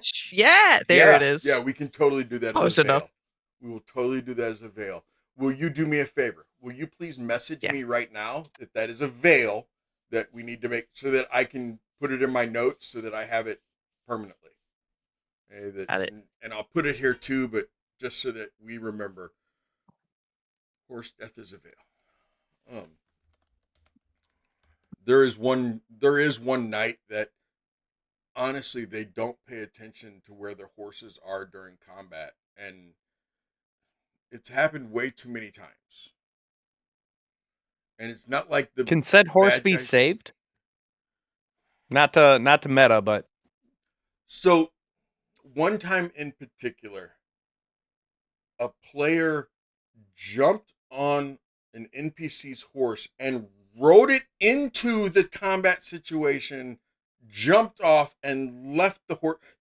It was an atoll to where, it was an island situation to where they couldn't get away. The horse was stuck there now in the combat situation. Gotcha. Yeah. And that's actually the night that notoriously loses horses. Okay.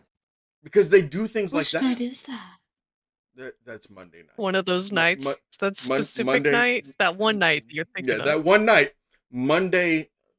To the point where Monday could probably, instead of face palms, we could probably have a horse count. Do it. Special episode with a horse counter.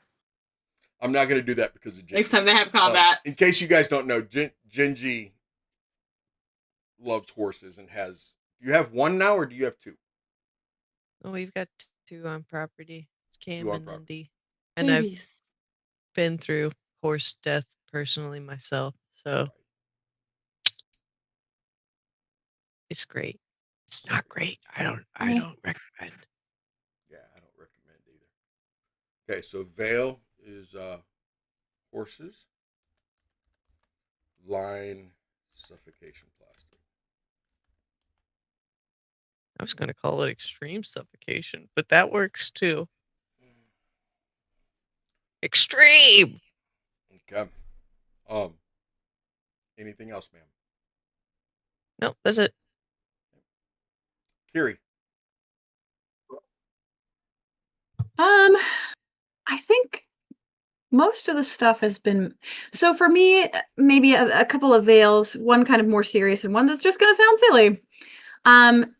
The first one, maybe if we could veil graphically violent interrogations. They can exist. They exist. And the other one that's going to sound kind of silly is, just for reasons, graphic horror, particularly dealing with eyes getting poked out, gouged out, things coming in and out of eyes. That's the one for me that's... We can veil it. But if you're gonna No be like, lobotomy? hey, tonight's episode is all about things flying into people's eyes in graphic detail, I'm gonna be sick that night. And that's okay. You can have it. I'm not gonna dump on anyone's parade. But that's not for me. Pulls out notebook. No, That's gonna be the lobotomy. one where your character wears a pair of safety goggles and sits in the corner all episode. The welding mask. Yeah. We're not gonna have any of the corpse bride with the worm. No. Isn't that a line right there? Isn't that kind of crossing that line, It's close. Carrie? I'll leave. I'm just not gonna Or is it picture it in my or is it mind. because it's a cartoon? Okay, I'm sorry. Sorry. Understand that I don't have. Oh, Corbin is here, but she's not in the game, so they're still trying to figure out a way to like have a big red button that stops me from talking anymore. Sometimes I just don't know when to shut up. Anything else, Carrie? We have the veil on the eyes, graphic interrogation. I think you've mentioned the other stuff already. SA was the big one for me, so thank you. I'm good. You are very welcome. You're very welcome. Okay. DJ, sir. I'm good with everything we've covered, so nothing to add. It's not Avel o'clock. I know. Isn't this weird, Avel? Avel actually messaged me a little while ago and said, how'd it go? And I was like, dude, still doing it. She's like, I thought you were done by 10. I'm like, yeah, this is Friday night, though. Friday night, I pretend I'm Avel. I'm just not nearly as cute. So, and I don't have, like, awesome horns on my head or hair. Avel actually is going to be, after the first of the year, she's going to be in a Curse of Strahd campaign. So eventually she'll be able to like pay more attention because she is like muted me every time she jumps on. She mutes because she doesn't want to get any, any spoilers or anything. So like if there's an episode where I'm like, hey, this has nothing to do with the actual campaign, this is our homebrew part of it, please pay attention and listen, then she will. So no, you don't have to apologize. I know you mute me. It's okay. It's okay. You don't have to apologize. That's apologizing, but not apologizing. So this isn't really a line or a veil as much as it's two things that bother me more than anything else. And it has to do with your play style. Don't meta. Meta really gets on my nerves. Bad. I would rather think you're doing meta and ask you about it afterwards and find out that no, you just got lucky than to find out that yeah, you did. I've had players before that are either DMing it or have ran through it multiple times, and it gets really suspicious, very very sus when they will tell one of the other PCs to go open a door when that door is a door that's going to open up to some bad thing. And then I'm going to go to this door, you go to that door. It's like, really? You know what happens if you really? Come on now. That kind of stuff bothers me. Just don't open either door. Let other people do. Just shh, be quiet. You don't have to talk. It's okay. You keep your mouth shut and you don't ruin anything for me. And I know that sounds kind of harsh, but seriously, don't meta. When you're beating up one of the NPCs, villains, bad guys, and they heal, even though you read in the module, the manual, the campaign book that fire prevents them from regenerating. Don't act surprised when I don't let fire do that to them. Okay? Don't act surprised. Because that tells me that you knew fire was supposed to prevent their regeneration and you purposely used fire. I would rather you be a cleric and use divine, not divine, what radiant. I'd rather you use radiant damage every time you fight an undead, assuming it's going to prevent stuff and hurt them more, than for you to be like, well, hold it, shouldn't they be out of hit points by now? Don't you dare ask me that. Don't you dare ask me if they shouldn't they be dead already. Don't do that.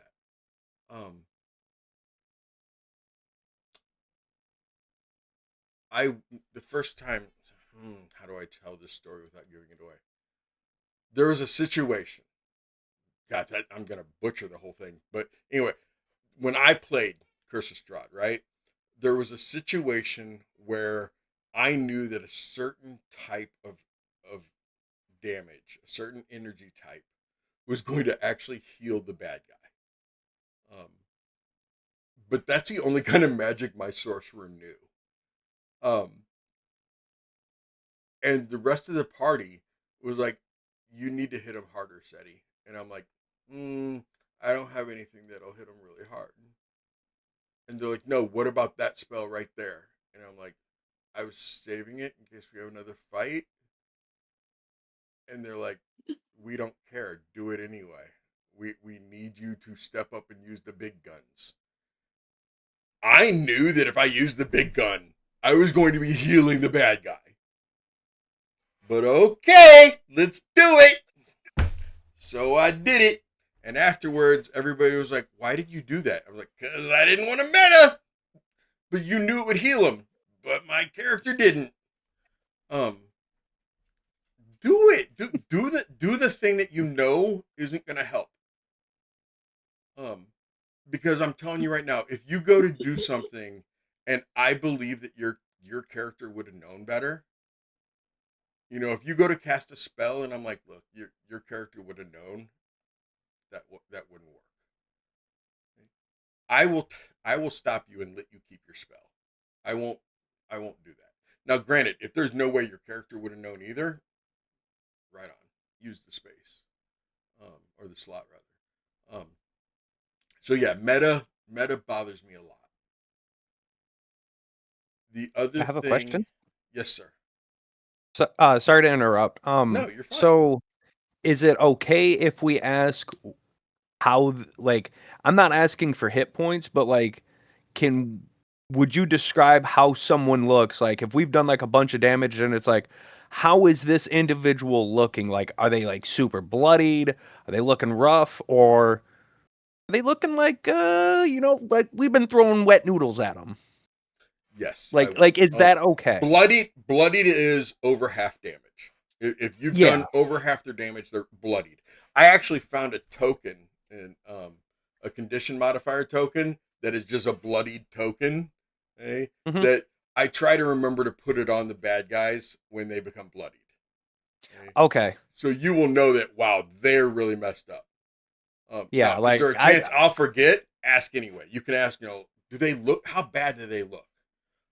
Okay. Yeah, because I don't one ever of- ask about HP, but I do, like, if we've been like fighting one person in like particularly long, I'll be like, how are they looking?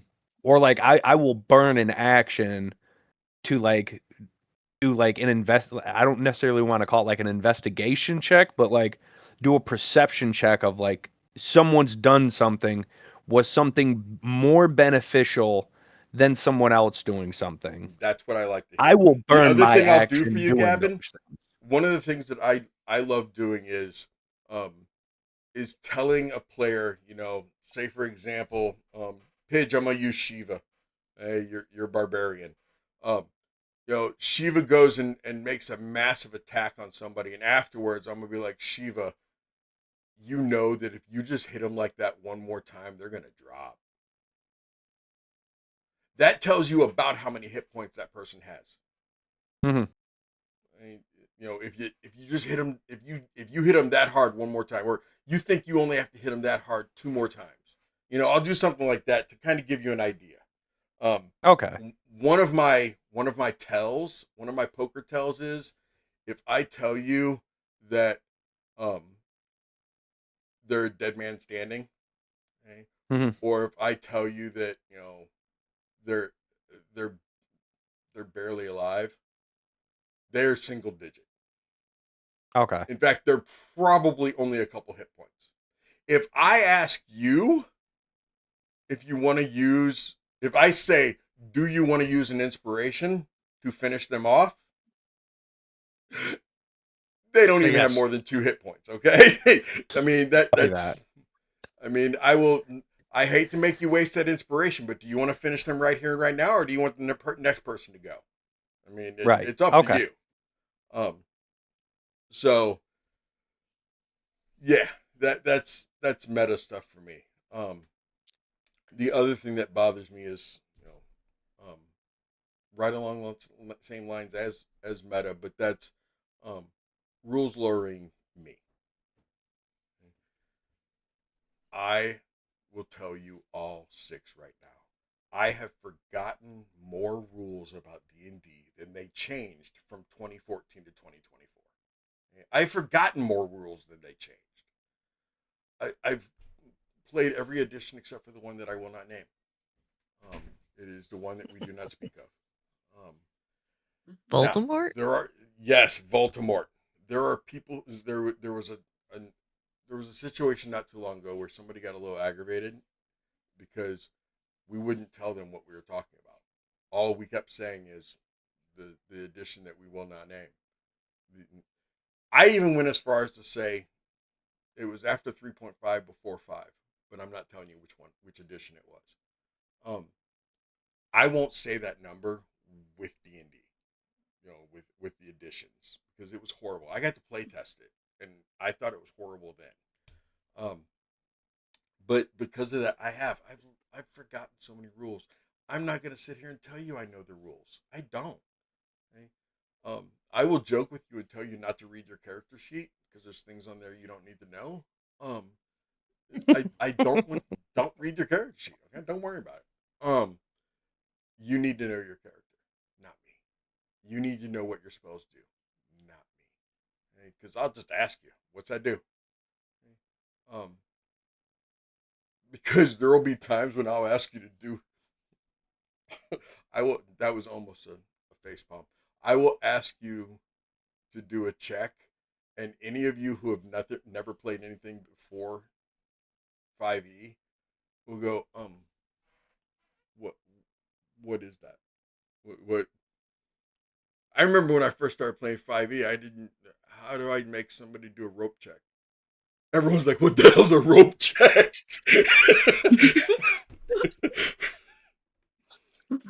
So, Seti, do you need me to send you a link to that one spell that I'm bringing from an older edition? Yes, please. Because there's been a couple other people that I've been working with some other spells and stuff too that I like.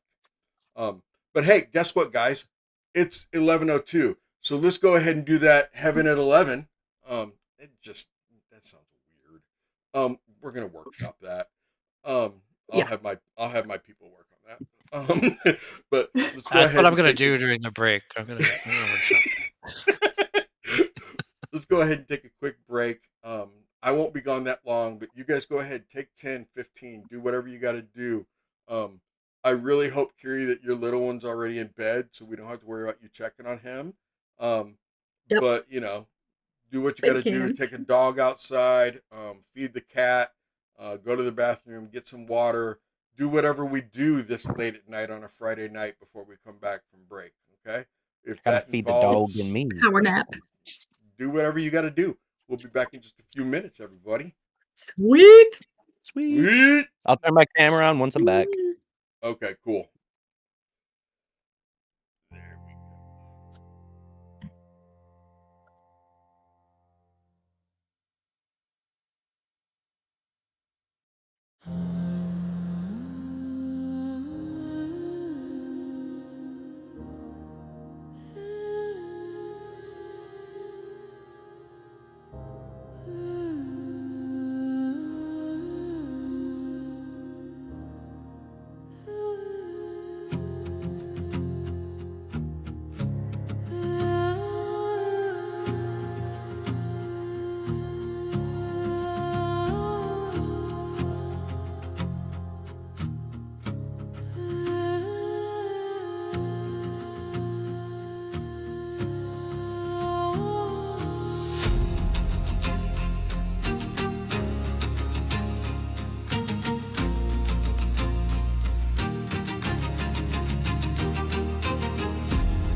sense now, and all I was thinking was feet. Wait, but I didn't warn you that's guys a that we were really coming back. bad Hey, we're place to coming come back. back to. Yeah, Just so you know, like I said, we're like live again. I forgot Oh. to warn you. You We're went live live. again. You went Sorry. live in a horrible spot too. I went live at a horrible spot talking about riding horses with no feet. No, you Yeah. have the horse have feet. Well, no, they don't. Yeah, They yeah, have yeah, hooves. yeah, yeah. Horse have feet. Well, hooves. Bad night. Horses have hooves. Yeah. Let's get Hooves. this technically correct. But basically, if you tenderize the bottom of your feet enough, you can't actually use like your calves, your quads, and Oh your my thighs. God. So Whoa. Whoa. Okay, so anyway, so Anyways. check this out, right? What was I just gonna say before you went to that detail? Yeah, I don't sorry. remember because you just went to that detail, and I was thinking about something else, and I don't remember where. I'm just thinking about Man, protein what was I shakes gonna and say, man? What was I protein gonna bar. say? What was I gonna say? That gladiators know how to giggle. Gladiators do know how to giggle. Pidge came back at the exact same time too, and then I saw Pidge, and that made me think about something else, but I don't even remember what Pidge made me think about. Oops, my bad. It's past my bedtime. I got some new dice today. That happens all the time. It's not a big deal. But they're Still, it's always Not exciting. new It's like dice. a little present. they're black and yellow. From Jamie. They're that Cute. color scheme. Ooh, fancy. So yeah, we are back. Just so you guys know, we're waiting on DJ Dune. No hurry, no rush. It's only been 11 minutes. 15-20 minute break is no big deal. That's how I want you guys to make sure that you get your at least 10 to 15. At the end of the day, if we were all at a table, we'd just be getting pizza and drinks. Right, and then we'd be sitting down and playing still during pizza and everything else. It would be like effectively a short rest. Effectively it would be. What was I gonna say? Man, I don't remember. That's crazy. In the middle of combat, you're all of a sudden like, stop, we all need a short rest. Right? Someone go kill a pig! I will be that DM too. If you're like, okay, we wanna take a long rest. Excuse me, you've only been up for 2 hours. You are Good. not taking a long rest. Your body can't even take a long rest right now. Okay, just so you know, that's not how bodies work. You can't like sleep for like a good 7-8 hours and then wake up, do something for 2 hours, and then go back to bed for another 7 or 8 hours, unless you have something wrong with you already, or maybe you had a level of exhaustion or something. So, yeah, it's a whole thing. I can fall Sometimes asleep if you're at that really drop of a exhausted, hat. you get to take naps in your campaign.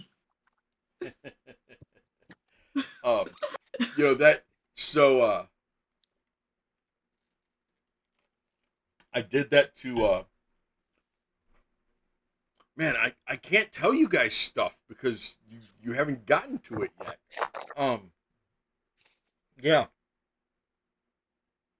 Anyway, Don't meta yourself. right? No, I am very glad that you have not given yourself any information, Gavin, about the campaign. I've had a couple different people that have done that have purposely stayed away. Sam, who plays the most beloved character I've had so far by fan favorites, Harker. Sam did not. What's up, Fluffy? Sam did not know anything about Curse of Strahd, Barovia. She knew nothing. That's she me. allowed me to pick her Patreon, her patron for her her patron for her warlock and everything. And then she made the mistake of watching on an off night and found out who her patron was accidentally. Because it was Okay, the same so voice and stuff like that. does religion come into play in this? I'm glad you brought that And up I'm because I not was going to think about I'm it. not a second. asking as a meta. I'm merely asking because this is the way that I perceive like religions and stuff like that basically come down to is the gods only have a power if they have a following. Therefore, if I do not believe in you, then the existence can still happen. But like, what is a god to a non-believer? If they're a non-believer, by your logic, all it would take is one person to believe, and that God would still exactly, have power. yes, So exactly. And so, Esther from Critical Role. however, that goes both ways because of the Katao. I think that's the name of them. The fish people. oh, Katua, yeah. They believe. Yeah, the Katua. There we go. They believe hard enough, therefore it is. Mm-hmm. Yeah, I had a guy that played one of those in a past campaign, not a Curse of Strahd campaign, but he played one. I would was love to interesting. see a Kortoa in Curse of Strahd.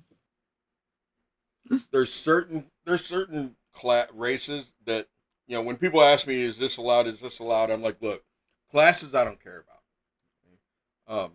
But when it comes to races, there's only certain races that would have been allowed in Curse of Strahd. That Strahd himself, there's only certain races Strahd himself would have allowed into his kingdom. I appreciate you letting me bring my autognome in. Dude, the campaign that I cut it off, I cut it off because they were kind of murder hobos, but they were also murder DMs. I got beat up almost every session that I played with them. I got beat up. No. Even though they were beating up on the NPCs, I was taking it Felt personal. Because they were like everything that I've told you guys. They would, you know, they were purposely the human traffickers. They were going off on the human traffickers from the word go. Okay? You know, the people who were racist, they started going off on them for being racist. I'm like, why would your character actually care that they don't like that race? None of you are that race. Why do you care that they don't like that race?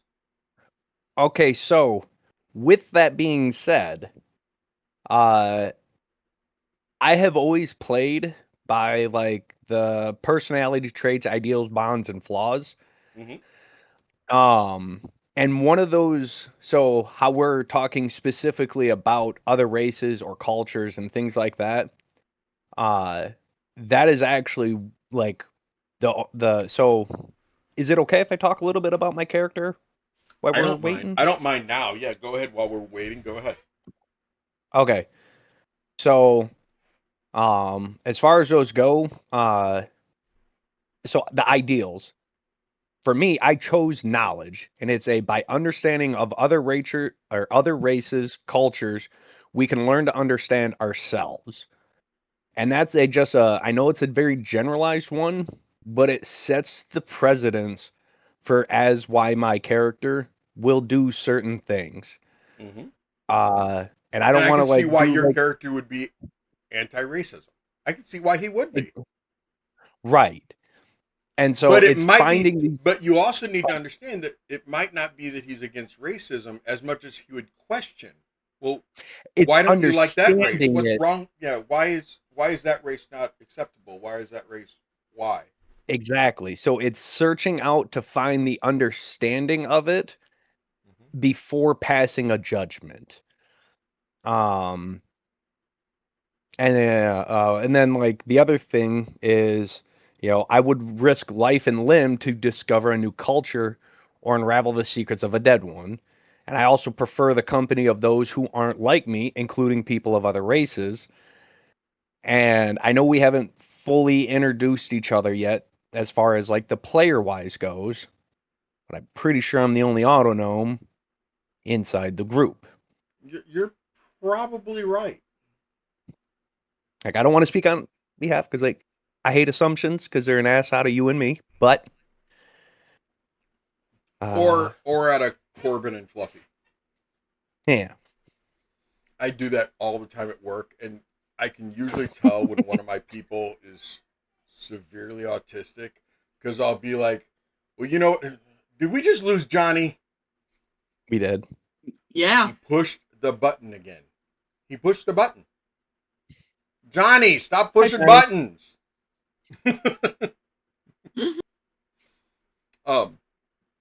So yeah, I'd be like, well, you know what happens when you assume. You make an ass out of Gingy and Gavin, and all of a sudden, Carrie would be like, why did it make an ass out of Gingy and Gavin? And I'd be like, oh, okay, never mind. It's a joke. Never mind. We won't be telling that joke anymore. Okay. Johnny, don't push the buttons. Jeez. Pidge, are you still here? I was just rubbing my face. You were All I rubbing did your was face? look at my character sheet. Yeah, doing the whole. Seriously, I went on D&D Beyond and looked at my character sheet, and all of a sudden, poof, I'm gone. Oh man. That was You're a gonna very, have to have "But it. I You're gonna have wanna to have push your the sheet button." printed out before the game and everything. Okay. I'll have to use it off of my phone. Yeah. So coming back, Gavin, you wanted to talk about Yes. interrogation. Okay. Yes. So because Kiri said no graphic detail of Mhm. interrogation, we don't have to go into the graphic detail of it. Right? I will ask you roughly what you're doing. I don't need details. I don't need you to talk about the hammer, the pulverizing of their feet. You know what I mean? Yep. Mhm.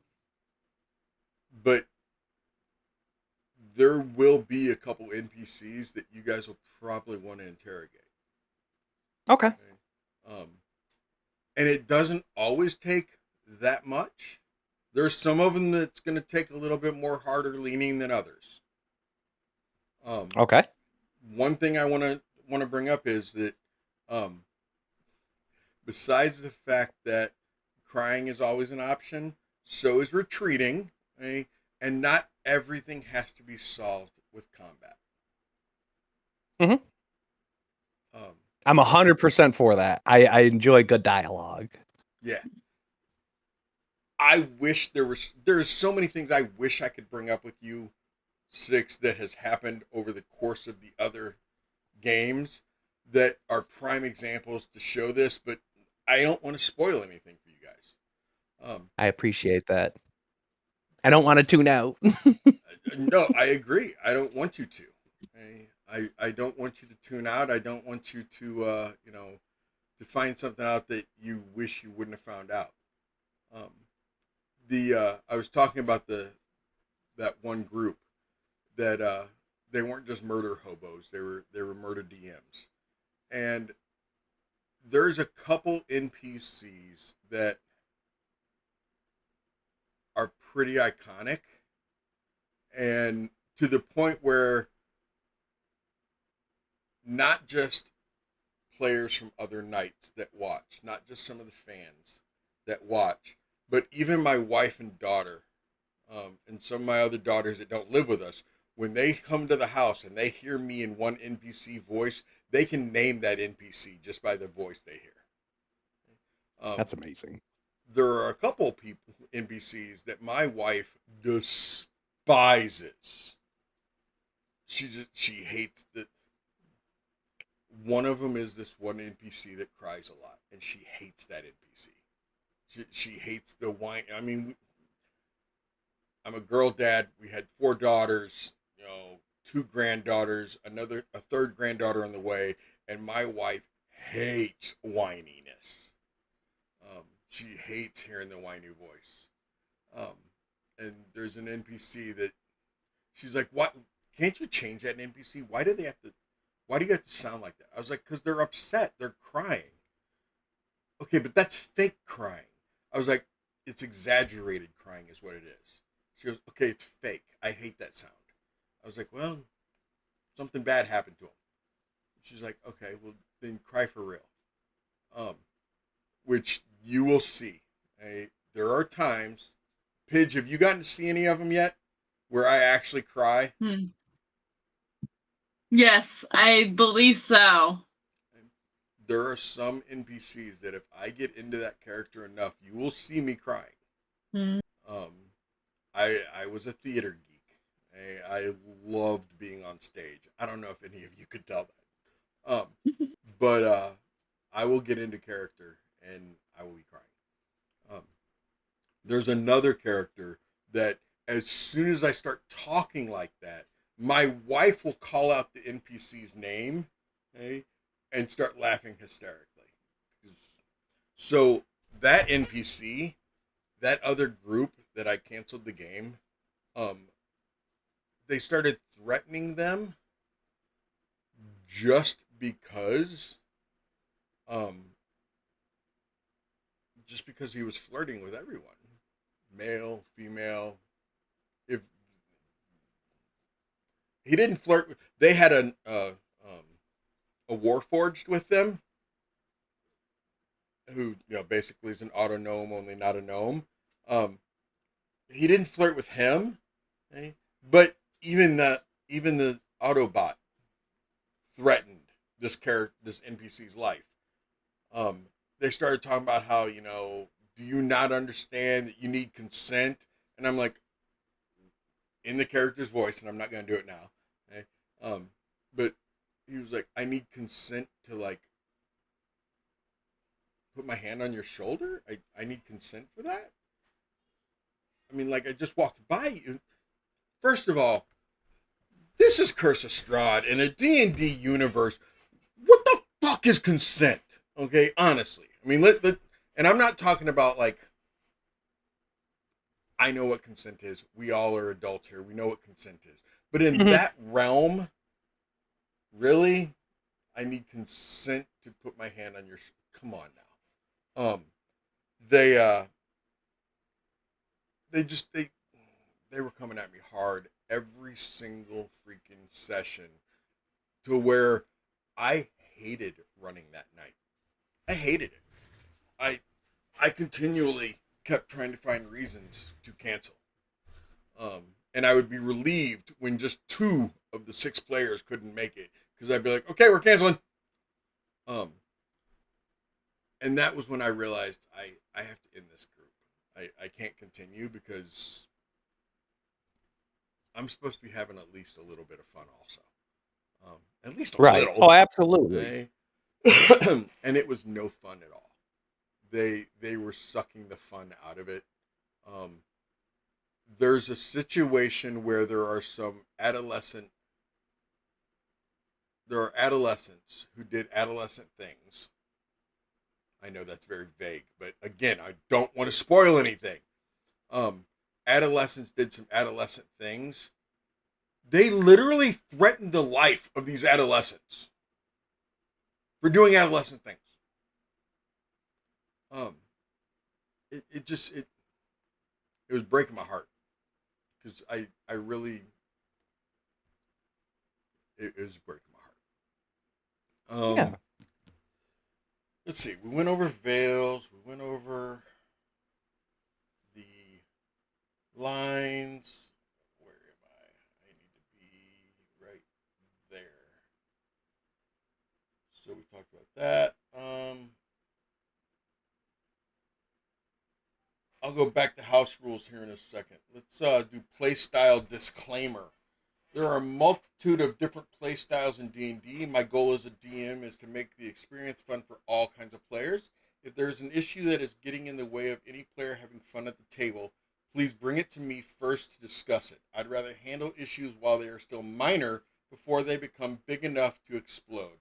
We all come from very different backgrounds as players, and your characters are no exception. It might take a little while to get to know one another and find a groove.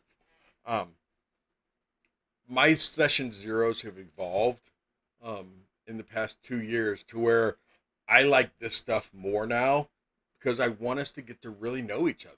Because if we know each other, it's less likely that we're really going to get on each other's nerves when we start playing. Right? If we walk in knowing that, I'm picking on you, Ginge. If we walk into the game knowing that Gingy's a rules lawyer, right, and knows the rules book backwards and forwards, we're not going to be shocked when we're in the middle of combat and Gingy starts spouting off that actually that's an area effect spell that you don't have to roll to hit. He has to roll a saving throw. You don't need to roll your attack. Granted, Gingy wouldn't have known that, right? But that's why I said I was picking on Gingy. That's something I do though, so that's what's funny about it. Right on. But I have had tables where somebody didn't know the rules well enough to know that when they were trying to cast a spell, they rolled an attack, and then a couple other people were like, "Whoa! You don't need to roll an attack for that." It's like, okay, calm down. That's what I wanted to bring up. So please don't backseat DM. That's the other thing. Remember how I said there's two things, and meta, and the other one is backseat DMs. Okay? I love a good rules lawyer that's going to be there to answer questions at the drop of a hat. But please don't backseat DM. If you disagree with something, private message me, please. If you disagree with a ruling, let's talk about it after. Let's not talk about it in the middle. Let's not get into a discussion as to, terminal velocity, is it 70 feet, and anything over 70 feet, would be the exact same damage as, 1,000 feet. What? Shut up. Is that what it really is though? Is it like terminal velocity? You can't take more damage than once you hit terminal velocity. That's the end of it, right? Yep. So, okay. 70 feet is going to be roughly 76. I don't think 70 feet is terminal velocity because 76 is not terminal velocity. Now, if we go at 100 feet, yeah, I don't think you're going to take more than 10d6. Well, I'll go with 100 feet terminal. So, something like that. If we really get into it, Corbin, what's that word? One of these people are going to know it. The P word that is like if I'm standing here, but they're up here. It's this distance to there, and that distance. Pagorium, whatever that word is.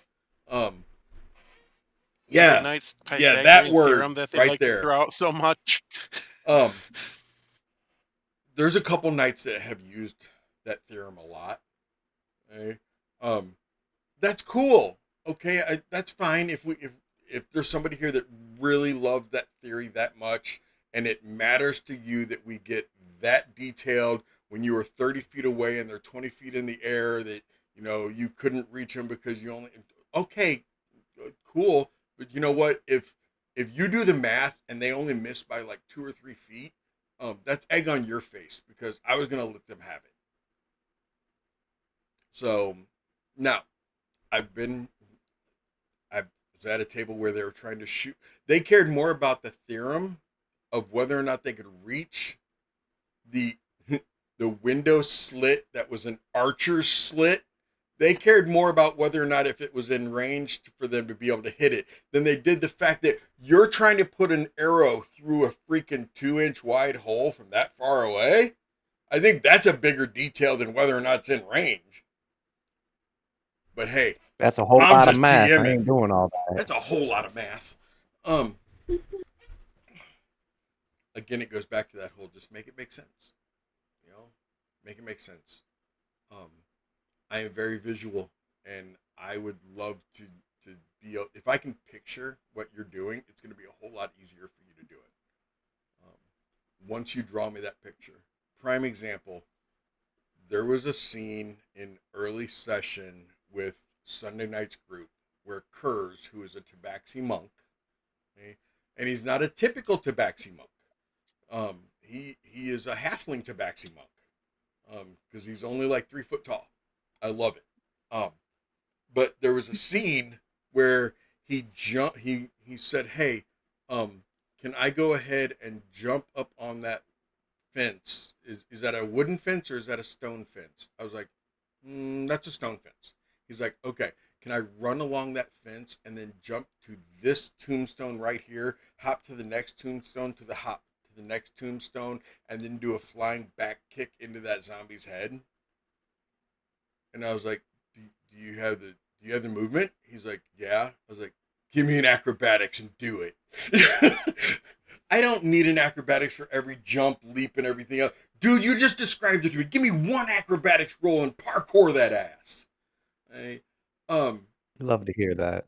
you know, just describe it for me. Make me visualize. Show me the picture. Paint it for me, and you're going to be able to do it.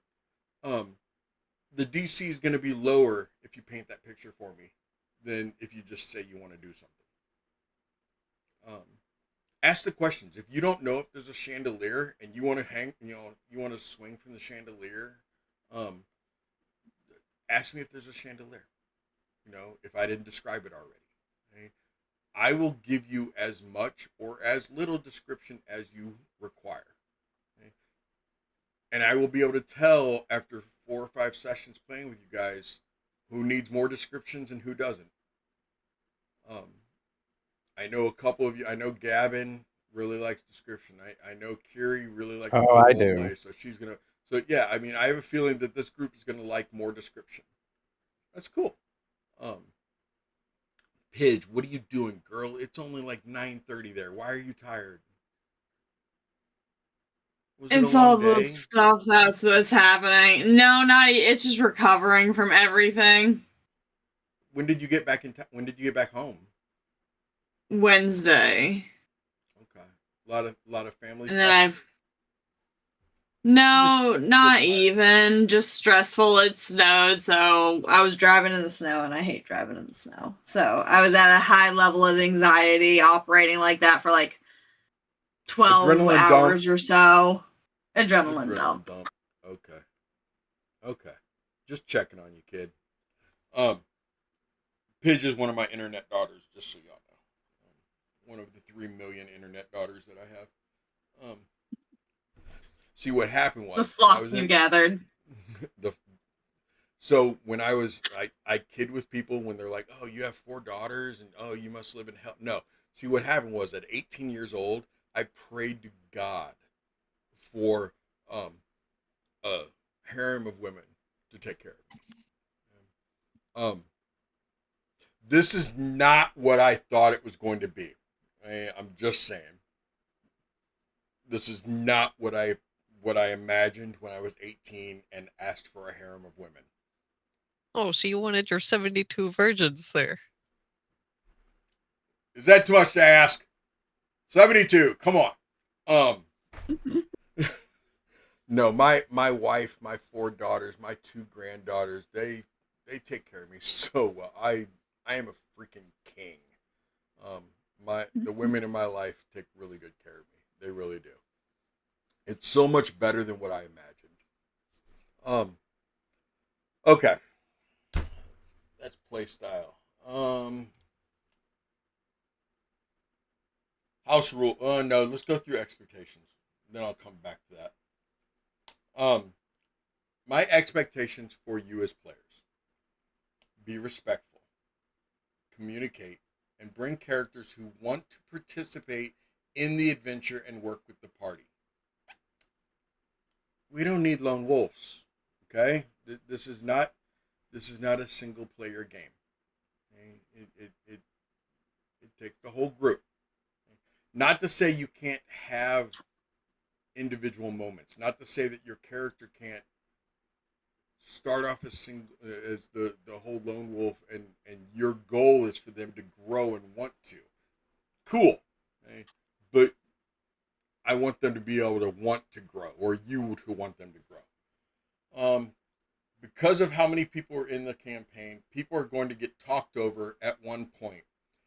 Everybody should try to give each other screen time to finish scenes, but interruptions are going to happen. And if that happens, it shouldn't be taken personally. Okay?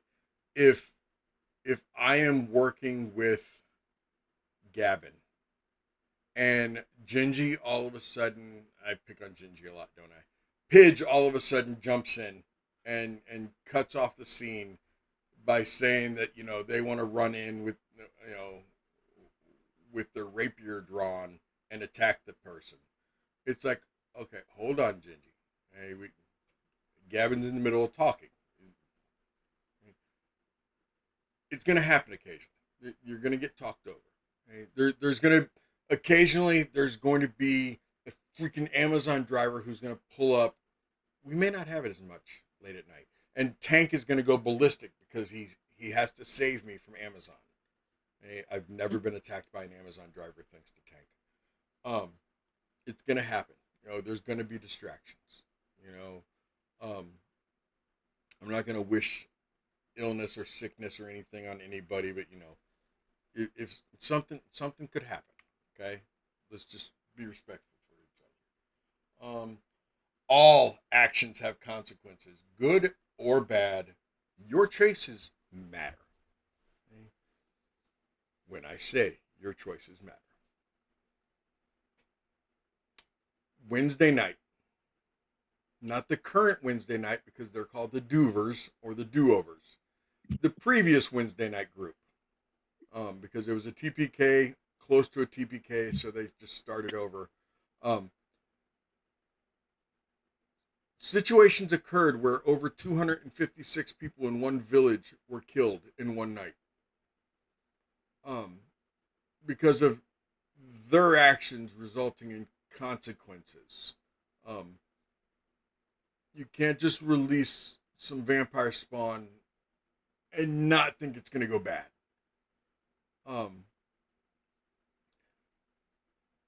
If you decide you want to slap Strahd while you're standing on the gallows,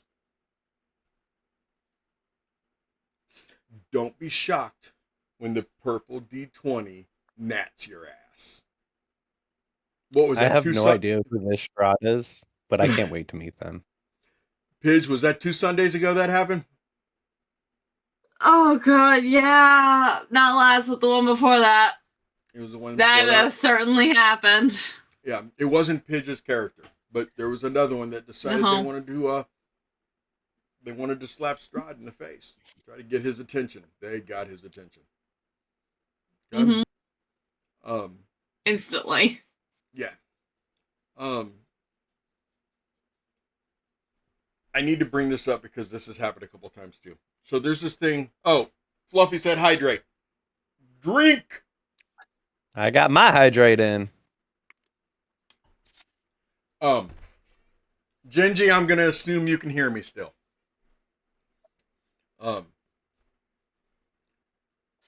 If you say something, no, never. I'm gonna assume you can. If you say it, if you don't use a character voice, if your character talks in the same voice as you, okay, and I cannot distinguish a difference between your character voice and your real voice, and you say something, whether you're joking or you're serious, I'm going to assume if you're talking to an NPC that was in character. Don't jokingly tell me you fire a magic missile at Strahd and me not think you were serious. It's stupid. I don't know why you do it. I didn't know you were joking. Yes, that happened also. Yeah, that happened also. That was part of that whole over 256 people died in the village. Yeah. If you tell me I want to slap him, I don't care if it's the Burgermeister of the city. You said you want to slap him. I'm not even going to make you roll to slap him because you're just slapping him. You're not trying to do damage. You're trying to insult him. And guess what? You did. I was joking. It was above table. What? Why'd you say? A player had to learn quickly that if you want to make those kind of jokes, I need you to mute yourself to make those kind of jokes. Because I get really into character when I'm DMing. And if you say something out of pocket that insults that NPC and I'm in that character at that moment, you just insulted me. We're responding. I'm sorry, I didn't know you were joking because you didn't tell me above table. There's been times with some players to where they've had to tell, as soon as I say something, they see me reaching for the dice. They're like, that was above table. Okay. Good call. I'm glad you pointed out that was above table. You're lucky that was above table. Okay? If you see me start reacting and responding to you, don't think I'm going along with your joke. I don't realize we're above table. Okay? I'm in character. Every once in a while, a facepalm is in character, but I still have to count it. Because it's a facepalm. I'm not saying you have to use It's voices. just sacred. I'm not saying you have to use voices, but if it's above table, you need to tell me it's above table. Because I don't want, because I've had players get upset with me that there were consequences for their actions when it was an above table action, and I didn't know it was above table. That magic missile against Strahd, I didn't find out until 10 sessions later he was joking and set it above table.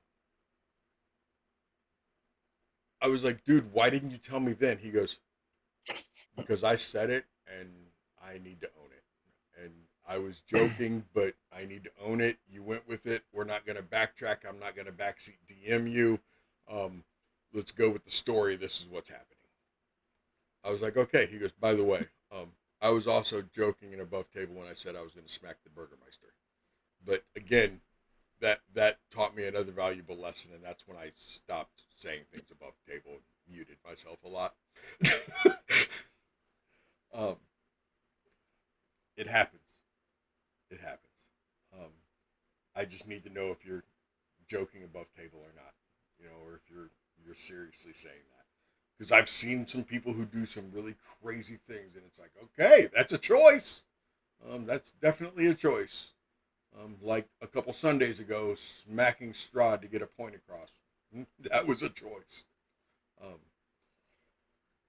Let's see. Absences. D&D is a commitment, and while I understand that things come up and life does get busy, it's very difficult for me to prep without having at least a day notice that players will be absent. Again, I understand things happen. Things do happen. But when I'm prepping for situations, when I'm prepping for scenarios,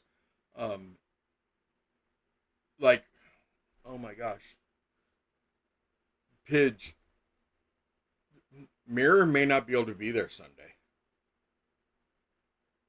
Oh. Yeah, and she is so upset and distraught because they just found baby owlbears. And Mirror plays a druid. And she is devastated that she may not be able to be there. And I am struggling to figure out some way around this to where, yeah, I don't know. But there are certain scenarios throughout the entire campaign that are time sensitive and also situational dependent, that some things will need everybody, that I'll have to figure out something to do if somebody can't be there last minute. But I understand things happen. People get sick. Traffic happens. Kiri tonight said she was gonna. She didn't think she was gonna be here on time. Okay, that's cool. I'll tell y'all right now. The first 10 minutes of every session is going to be music and us just checking in with each other.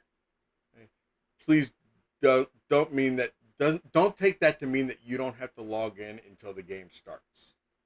Okay?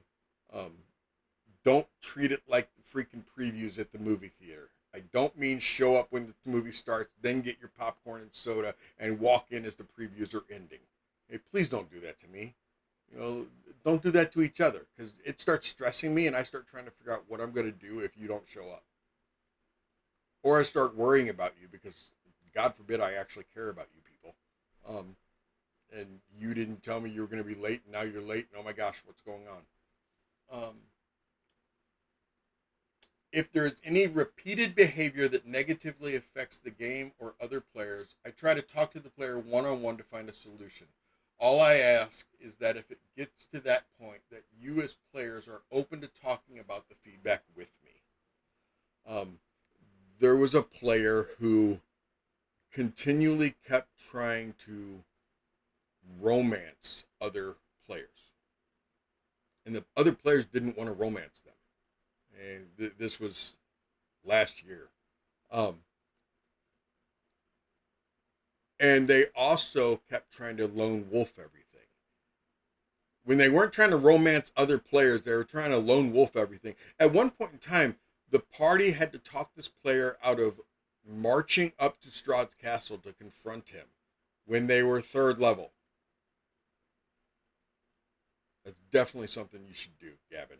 You said you want to meet Strahd, you can't wait. Definitely go confront him at 3rd level. Okay? Look, I'm not about stealing the show like that, but I'm not going to stop someone from making bad decisions. I understand. I've already discussed what my character does. He's an observation tower. Gotta live and learn. You do have to live and learn, but multiple times they had to talk this player out of doing things like that, running off on their own to do something. And it's like, hey, look, we're in this together. Stop trying to be a lone wolf. Stop trying to be, the hero. You're all 6 heroes. Whether you feel like it, whether your character feels like it, you're all 6 playing heroes. You just don't know it yet. Okay? Or they don't know it yet. My character doesn't know anything. Okay, so Pidge runs her mouth a lot. Okay? So if Pidge starts getting on your nerves, okay, and she doesn't shut up and she's constantly getting on your nerves, please come to me, okay, and I'll have a talk with her. Okay? We had to do the same thing on Sunday night because she was constantly smack talking everybody, and just running her mouth and being ignorant. Little no things like that.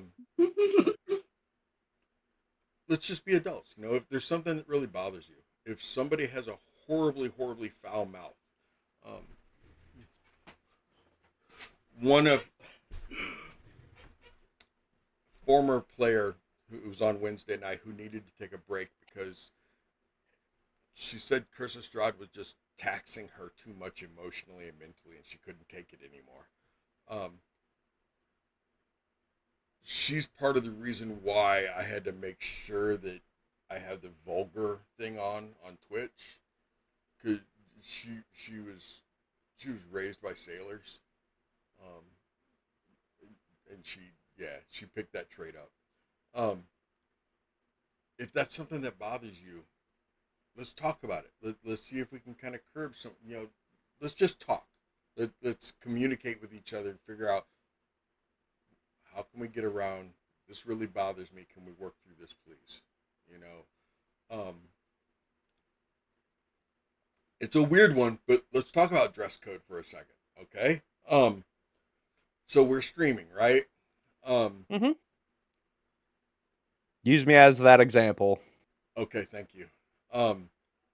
If Gavin is constantly sitting here shirtless, and it bothers you that he's you guys we're lucky if Gabin's wearing pants right now, okay? Gabin does not like wearing clothes, and I'm not even joking right now. Am I wrong, Pidge? No, not at all. Gabin does not like Honestly, wearing I'm clothes. kind of surprised you're wearing a I hoodie know, right now, right? and not like a tank top. I know how to dress for the occasion. Gavin Mm. works at a gym. I mean, he's got a very, besides that fake stomach, he's got a good looking body. Okay, and Gavin doesn't like wearing clothes. If it bothers you to constantly be seeing him not wearing a shirt, let's talk about it. Okay, because I would rather we all be wearing clothes. I'm not that kind of Twitch affiliate. Okay. And I don't feel like losing the Twitch affiliate because we start doing stuff like that. Yep. So please just dress appropriately. I will always wear clothes. Don't worry. I don't, Tops. Fluffy. He's got a Let me good looking specify. body. I gotta specify both tops and bottoms. I will always have them. But no socks. Socks are off limits. Socks are evil. See? I have neuropathy. Boo, Socks are socks. necessary. I'm sorry. All right. Well, you get a free That's pass on that sad. one. Thank you. Yeah, but you do get a free pass. Okay. Stars and wishes. Stars are an action that was taken, a role play moment, or really anything that stood out to you during the session that was exceptional. Wow, I had problems with that word. Exceptional, and you'd like to point it out. Wishes are something that you wish you would have seen, wish you would have been different, something that you wish your character could have or do, something that you wish would happen more often. At the end of every single session, I like to set aside time for us to do the stars and wishes. We don't do it on stream. We end the stream and then we do our stars and wishes. Okay? It doesn't have to take that long. It can just be, a quick star, quick wish, and then we move on. Sometimes I roll dice to see who goes first. Sometimes it's initiative, whatever. And I like to use it as valuable feedback for how you guys are enjoying the campaign, and also giving recognition where it's due. Giving recognition where it's due. Okay. My final thing is house rules. But before I do my house rules, well, actually no, because if I do the house rules and then you have questions, if you don't have questions, if I ask questions first and then I do house rules, you might have already. Anyway, okay, house rules. Inspiration. I am not going to remember typically to give you your inspiration. If somebody does something during the game and you're like, oh my gosh, DJ totally deserves inspiration for that, bring it up. And if it was inspiring, I'll be like, you know what, you're right, DJ, you get inspiration for that. You can only have 5. I allow you to have 5 in the bank. You can't have more than 5. So if you hurry up and gain your 5, use one that session so that you're down to 4, and maybe you'll get a 5th one again, and just keep doing it. I don't care if you keep 5 in the bank at all times. I also don't care if you want to burn all 5 of your inspirations in one combat. I don't care if you burn all 5 in one action. Okay? If your dice are that cruel and unusual to you, besides the fact that I will tell you to either have Kiri make you a new set or have Jamie D20 Dinner make you a new set, burn all 5 inspirations. Okay? That's fine. Doesn't bother me. Something else is group inspiration. Occasionally, the group will do something that I'll be like, you know what, you get a group inspiration. A group inspiration means that any of the 6 of you can use it, as long as the other ones agree, or one of you can be like, hey, please use the group guys, can they use the group inspiration, please? So group inspiration is not part of the 5. You could have 5 inspiration and somebody tell you to use the group inspiration because they know you're stingy and you're never going to come off those 5. Okay, whatever. You could use all 5 and still be 1 point shy, and the group be like, "Oh my God, will you please give it to him?" I'm like, "Nope, I'm not giving you this one. Burn that group inspiration. I'm not giving it to you." Sometimes I dig my heels in. I may be ruler cool most of the time, but sometimes I'll dig the heels in. Love to hear it. My inspiration is a D8. It's not a reroll. It's not advantage. It's not a D20. It is a D8 that you can add to whatever you want to add it to. Short of the only time I'll let you use your inspiration to add to your damage is when I say that you know it's only going to take one more hit and you'll knock him down, and you're like, "Can I use my inspiration?" Sure, you can, and that'll drop him. Otherwise, no, you can't add your inspiration to your damage roll. Just for killing blows. Crit rules. So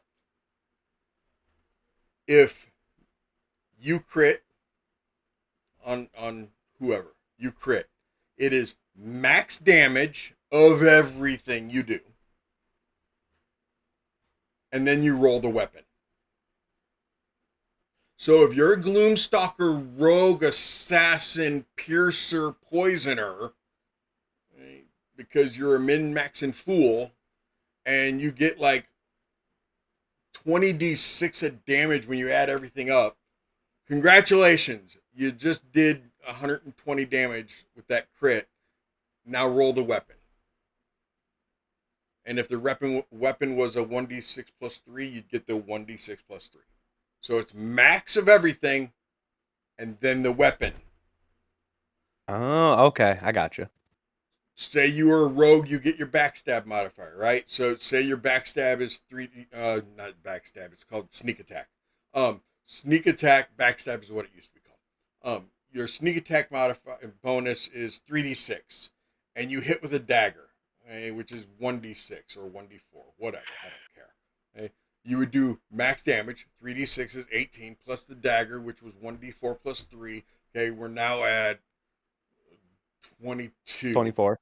Thank you, 24. Okay, and now roll the dagger. So it'd be 24 plus the dagger damage. What if it's just a regular weapon? It's max weapon plus the weapon damage. Okay. So I mean, you can still crit at first level, and if you're using a dagger, 1d4 plus 1 or whatever, and you crit with that dagger, it's going to do the max, which is 5 plus a 1d4 plus 1. Got it. You can crit a spell. Let me say it again for you. You can crit a spell. The crowd goes wild. It's max damage. Love it. Plus the damage of the spell. Okay. Oh god. All the spellcasters are happy. I love my spell. If you crit fail, the addition that I do not name did something with with a nat 20 with the crit that they made you confirm it, and I hated it. I thought it was stupid. Okay? But I love the reverse. I want you to confirm your crit 1. If you nat fail, confirm that for me. Because see, you're a hero. Okay? And a farmer rolls a nat 1, he's going to trip over the plow. When you roll a nat 1, roll it again. If you can roll 2 1s in a row, it is catastrophic. It is awesome. Because you're a hero who just failed. If you roll under a 5, it's still going to be bad, but not catastrophic. But DMSetti, what happens if I crit fail and then I nat 20? Thank you for asking. Hey, because it's happened. It was so cool. So this 12-year-old kid at Miniature Market, they were in a dungeon, and he nat 1 with his crossbow on a goblin that was charging towards him. There was a group of goblins, and he nat 1'd his crossbow. So I immediately had him confirm it, and the kid nat 20 right there at the table in front of everyone. And everyone turned and looked at me and goes, "What's that mean?" And it was like the TikTok. What's that mean? What it meant was when he fired that crossbow, it knocked his little halfling ass back because he wasn't used to that much, force, kind of like with a shotgun and a 12-year-old boy and a shotgun. It knocked him on his butt, and the bolt flew up, hit the top of the cavern wall, flew down, and nailed the goblin behind the one he was aiming at. Roll damage. Because something spectacular just happened after a failure, and it's real. That shit happens. How many times have you seen a video of somebody that like fell off of something and landed perfect? It happens. So confirm your nat fail. If I crit on you, typically if I fail a crit failure, I will either have them fall down. It'll be catastrophic for them because they're the bad guys. Okay? Sometimes they just lose their second attack. Like if they get 2 attacks that action, and I'll sometimes just have them lose their second, whatever. But if I nat 20 attack on you, I have my body die. Okay? And what I ask of you as role players is that if I nat 20 on you, Gavin, and I roll, and I just came up with the right arm, okay, I would like you to take a permanent scar to your right arm. If it was I love that system. I want you to take a permanent scar. Now, what gets rid of a permanent scar? Not healing. Okay? It Nope. takes a lesser restoration at minimum to get rid of a nat 20 scar. I love that. Aqua, who used to be on Wednesday nights, she cosplayed her character, and she did TikTok cosplays of her character, right? She took a nat 20 and it was a headshot. And I'm not going to tell you what you have to do to your own cosplay character. I'm sorry. You could just make it back here. I don't care. Maybe lose a corner of the ear. She goes, "Can it be an eye? Can I lose an eye, please?" Oh, I'm sorry. I'm sorry, Kiri. I'm sorry. So she changed her cosplay costume and got white contacts so that she could put in that one eye and put a scar over her eye. And now she does it every time she goes to cosplay that character. She adds that makeup to her cosplay character. It's so cool. It's so cool. So I asked that, I roll the body die, you take a permanent scar there. If you take enough scars to your left leg or your right leg, whichever leg it is, I may ask that you go ahead and take 5 to 10 feet of movement reduction for 1d6 days. Kind of like you sprained an ankle, kind of like you hurt something where it's going to slow you down a little bit. Okay, that's great. No PvP unless agreed upon by both players beforehand. Right, Bridge. PvP meaning player versus player. Real versus digital dice. Either work. I don't care. Okay? If you believe that you need to lie and cheat yourself, you need therapy. Okay? If you have to lie in this game, if you think it's really that important, if you think that that's going to cause you to win D&D, that you have to lie about what you rolled, you are cheating yourself. You're also cheating the rest of the players. Because maybe your failure would have resulted in one of the other players being able to get a nat 20 and take that person out and it be epic. Don't lie. Just roll with it, please. Okay? But I don't care. Digital, physical. I actually promote the physical because I have a dice dealer, I have a dice addiction, and one of your fellow players makes dice. So, I'm just saying.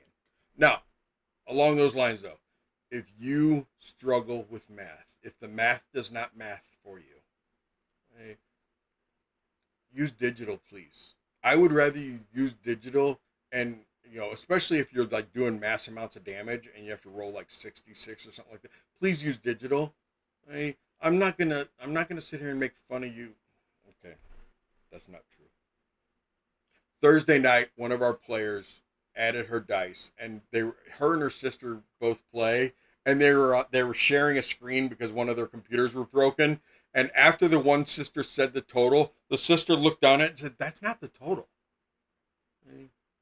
She was like, "Yeah." She goes, "No, it isn't." She told us how she did the math right then and there, and we're like, "Okay, that Common Core crap did not work. Okay? That math did not math." Yes, we made fun of her, but only because her sister was sitting right next to her and pointed it out. Okay? But yeah, if you struggle doing math and you have to roll a lot of dice, please do it digitally so it just adds it up for you. You already know about the free feat at your creation. Who's my variant human? That is Johnny is my variant human. Did I tell you about what variant means to me, Johnny? I actually caught it on So you Tuesday, know you have to be session 0. I know what you that have means. To, okay, cool. Yeah, I'm trying to I do have kind of like a variant of what he looks like. Okay, cool. That's all. Just so the rest of you know, a variant human gets a free feat also. You all get a free feat. A variant human actually would get a second free feat. But you're a variant. Don't just tell me that, you know, oh, you were born under a blood moon. No, you're a freaking variant. Do you have a tail?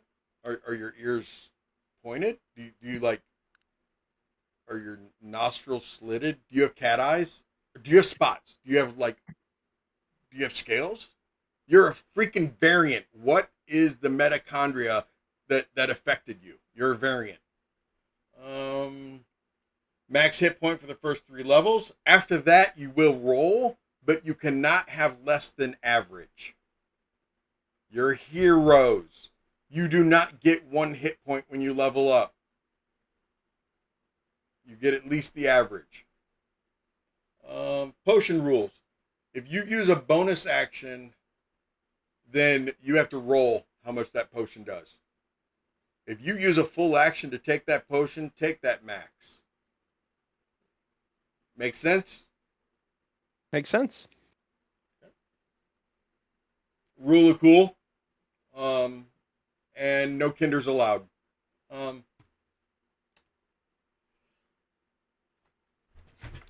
guys got any questions for me? Not at the time. I don't.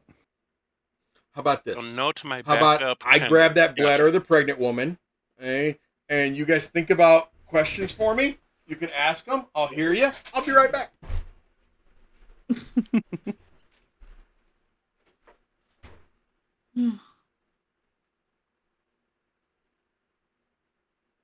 I am updating my little image to my guy right now. Ooh. Which I will throw him up so that way y'all can see him. Yeah, I've had I commissioned some art and she got the sketch done, so I have that. I want to see. I can put it in the. This is TikTok. I'll put it in character creation, or I just put him in put the it gen into- chat. yeah, I think Gen Chat is fair.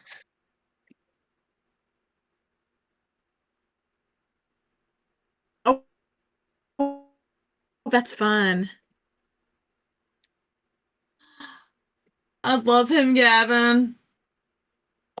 I love TikTok. My favorite character I have ever created. Whoa! That's Cute my little face. clown girl. We love a little makeup. Little She's gonna be an raindrop. absolute menace. Oh god. My heart. While you guys It's are bursting with putting things oil up and there, joy. so you guys know, if you need to talk to each other in game, messaging, texting, and everything during game, you guys can totally use the one here in Discord. That is this one right. Come on, where's the mouse at?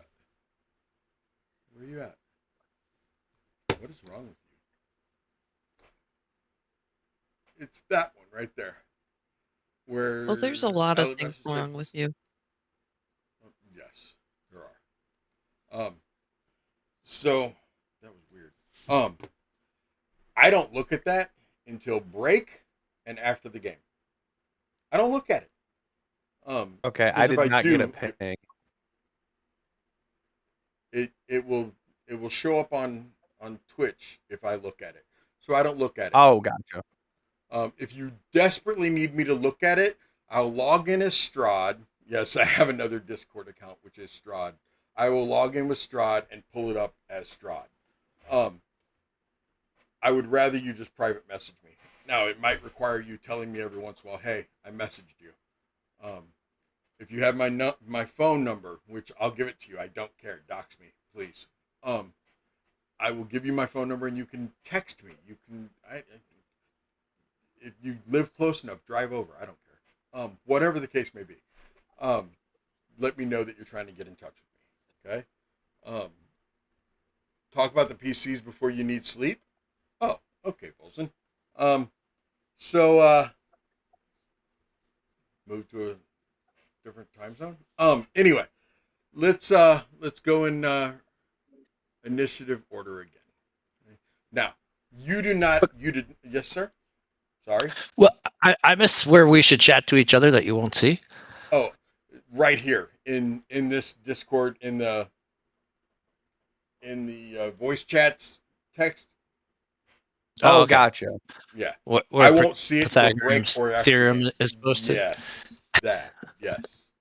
If you Okay. post there, I won't see it. Also, in Discord, there is a thing called the Players Hall. That is just for you all. I do not look at that channel whatsoever. That's for you all. If you guys want to discuss something that you don't want me to see, if you want to plan out how you're going to attack somebody specifically, and you can figure out how to do it and not feel like you're doing meta, go for it. I don't care, whatever. There is an ICC Don't if you want see to a do player's hall. for Friday nights. Yeah. Nope. Friday Gen Chat. You don't see Players Hall. I will have my mods make sure that you can see it then. I can't But there see that should one be either. Friday Gen Chat, character creation, quest log, loot ledger, Players Hall, in character, and then the game time. The only I ones only I have the have Gen are Chat, Gen character Chat. creation, and the game time. Yeah, that's all we Okay. have. Okay. Will one of you message me, please? Or actually, one of you post that in Friday Gen Chat that you can't see the whole thing, please. I'll do you better. I'm going to take a screenshot of it. That works. And then if you'll just post that in there so that I can tell the mods, hey, you guys are awesome. Please do your job. Okay. Let's go ahead and have Pidge. By the way, you don't have to have had your character totally fleshed out by now. That's not necessary. You didn't have to have everything done. Pidge, what I have is that you are no, you go ahead, because if there's anything you don't want the group to know about you, give Okay, your so how character much name, information your are race, we given? character name, race, and class, and brief, so that we can get through everyone for Volzin, and then we can come back and get into the weeds with each other. And if you don't know any of this, Okay. it's okay. You don't know any of it. It's okay. Okay. Well, her name is Giggles the Clown, and she's obviously she's a bard. She's an Eric Janazi. Pretty much she grew up in a traveling circus that hopped not just from general location, but from realm to realm. So she's been traveling all over the place, and yeah, that's just kind of all she's been doing. She's went from being like little peanut seller all the way up to having her own like stage and doing her own shows. Okay. Johnny.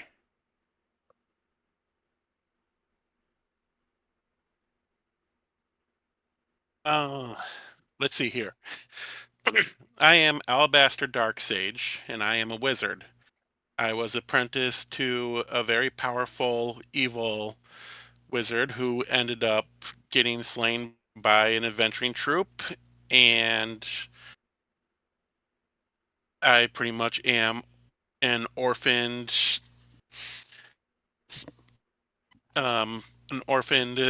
wizard apprentice who is just doing odd jobs around the city of Greyhawk for apothecaries and magic shops, just gathering ingredients right now.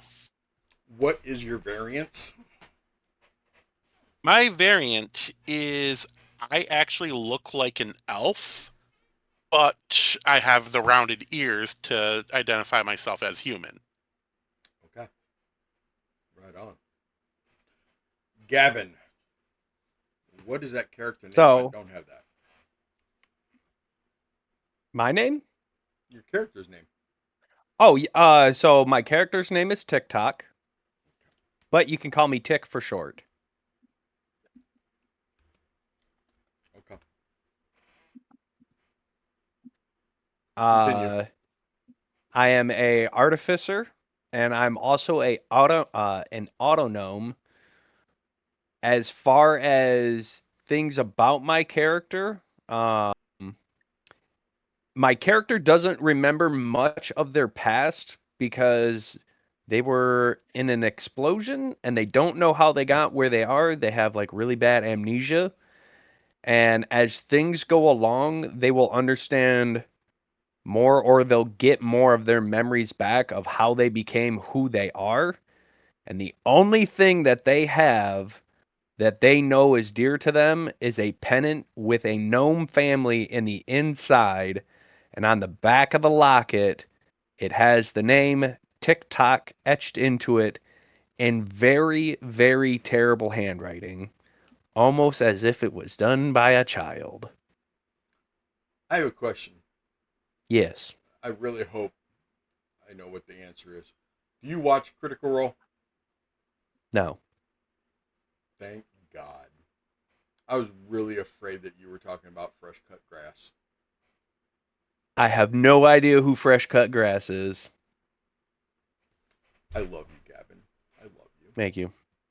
I do That's my not where best I to was going. I maintain was going innocent Return to appearance. Oz. I mean, Okay. I can dive a little more, but like I do want to keep it short and sweet. Yeah. So, no, we're cool. Okay.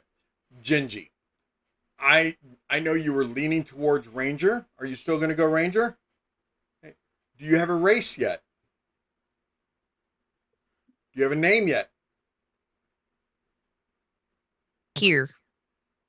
Tyre? That's right. I remember seeing that. And that's actually Tyre, right? Correct. T. Okay. Cool. We can get the rest of that later. Kiri. I am, let's see, name, race, and class. I am playing Dusk Shine. She is a gnome, but she's an unusually small gnome. She's like 2'6", and she is a wizard. Things you would probably learn about her pretty quickly. She comes from a rock gnome family. She's the only daughter, and she's the only one with any magical aptitude. So her parents sent her to, they scrounged together their life savings to send her to wizard school. And she wants to learn all the magic she can to repay them. And so she's found that some magic can't just be learned at school. So she is adventuring and finding other ways to incorporate more magic into her studies. Okay. And DJ. So character name is Calthar Doomgarden. He's a cleric, a Dust Twilight cleric, and is Shutter K, which are the elves who have migrated, grown up in Shadowfell, in the Faerun universe, or whatever we would want to call it. He got his Enclave. His job was he was like a dusk warden pilgrim for souls that were passing from the mortal world to wherever they were going next. And his Enclave during the Twilight Convergence was trying to open up a passageway where he was expected to cross over and help some souls come through.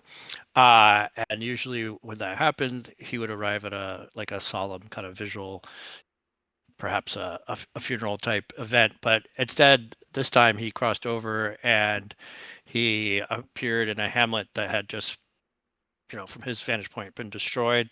It was smoking ruins.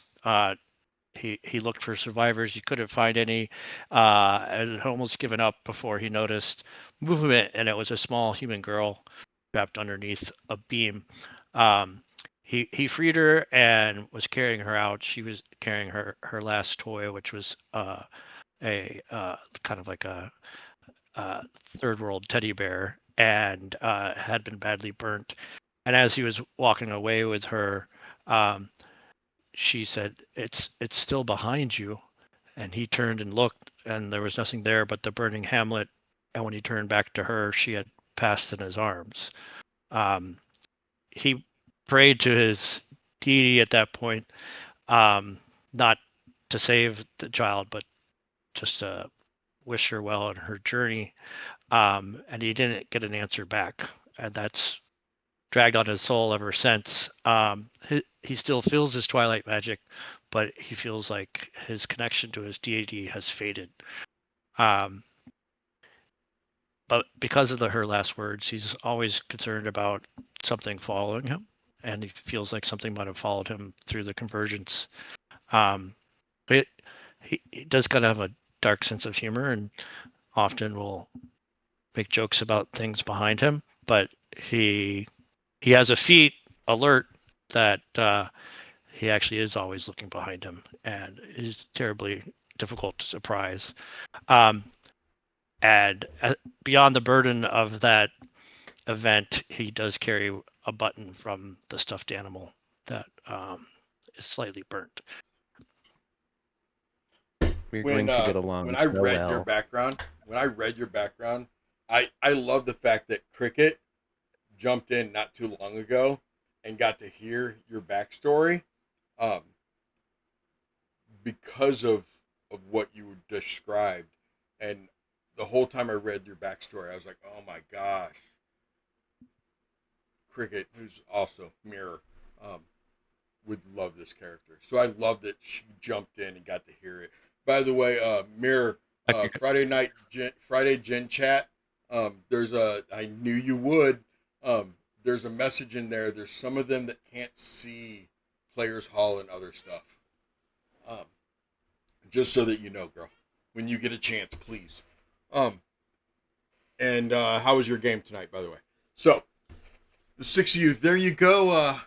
There you go, Volzin. Volzin, those are the 6 players, the 6 characters. I'm really excited about this.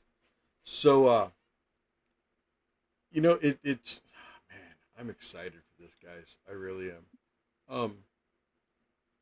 Yeah, if you get a chance, Cricket, please do. I love the fact that there's an auto gnome and a gnome. I love that. That right there says something to me. The fact that Calathar and Giggles, I understand Giggles, you're an Air Genasi, but that circus, you and I talked about that circus a little bit. There's actually a domain of dread that is connected to the Shadowfell and everything else. It just, I'm seeing connections already with y'all, and I'm loving it. I am loving it. And everything you guys have been giving me so far, I'm like, okay, yeah, this is gonna work. This is gonna be awesome. I'm really looking forward to it. Yeah, when I gave you my backstory, I couldn't wait to see what you would come up with. I'm seeing like, oh, SETI can have a field day with this. I've been waiting for years to find a way to play this character.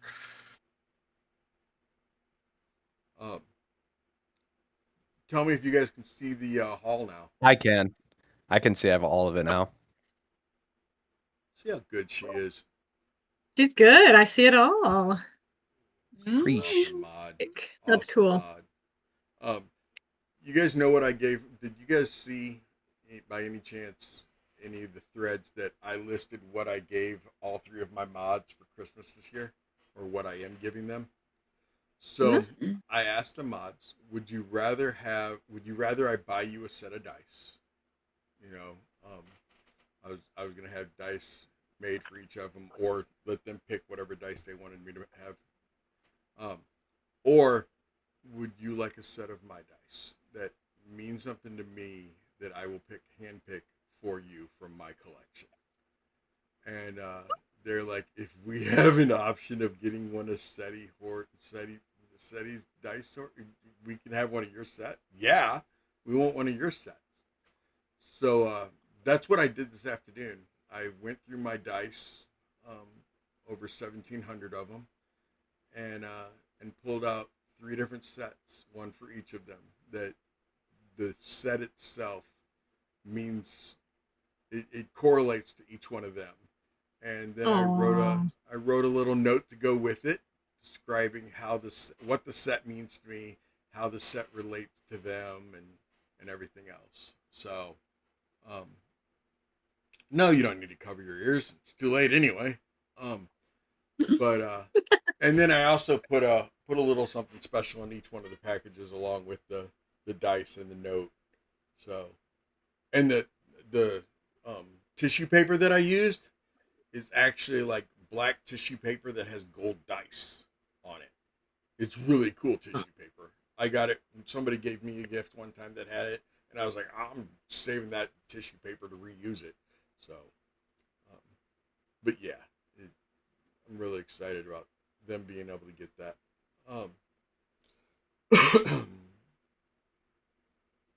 No. I mean, well, there is one thing. So, like, this right here, this is my halfling monk. His name is, I don't know if you can see him. He like slid into a position.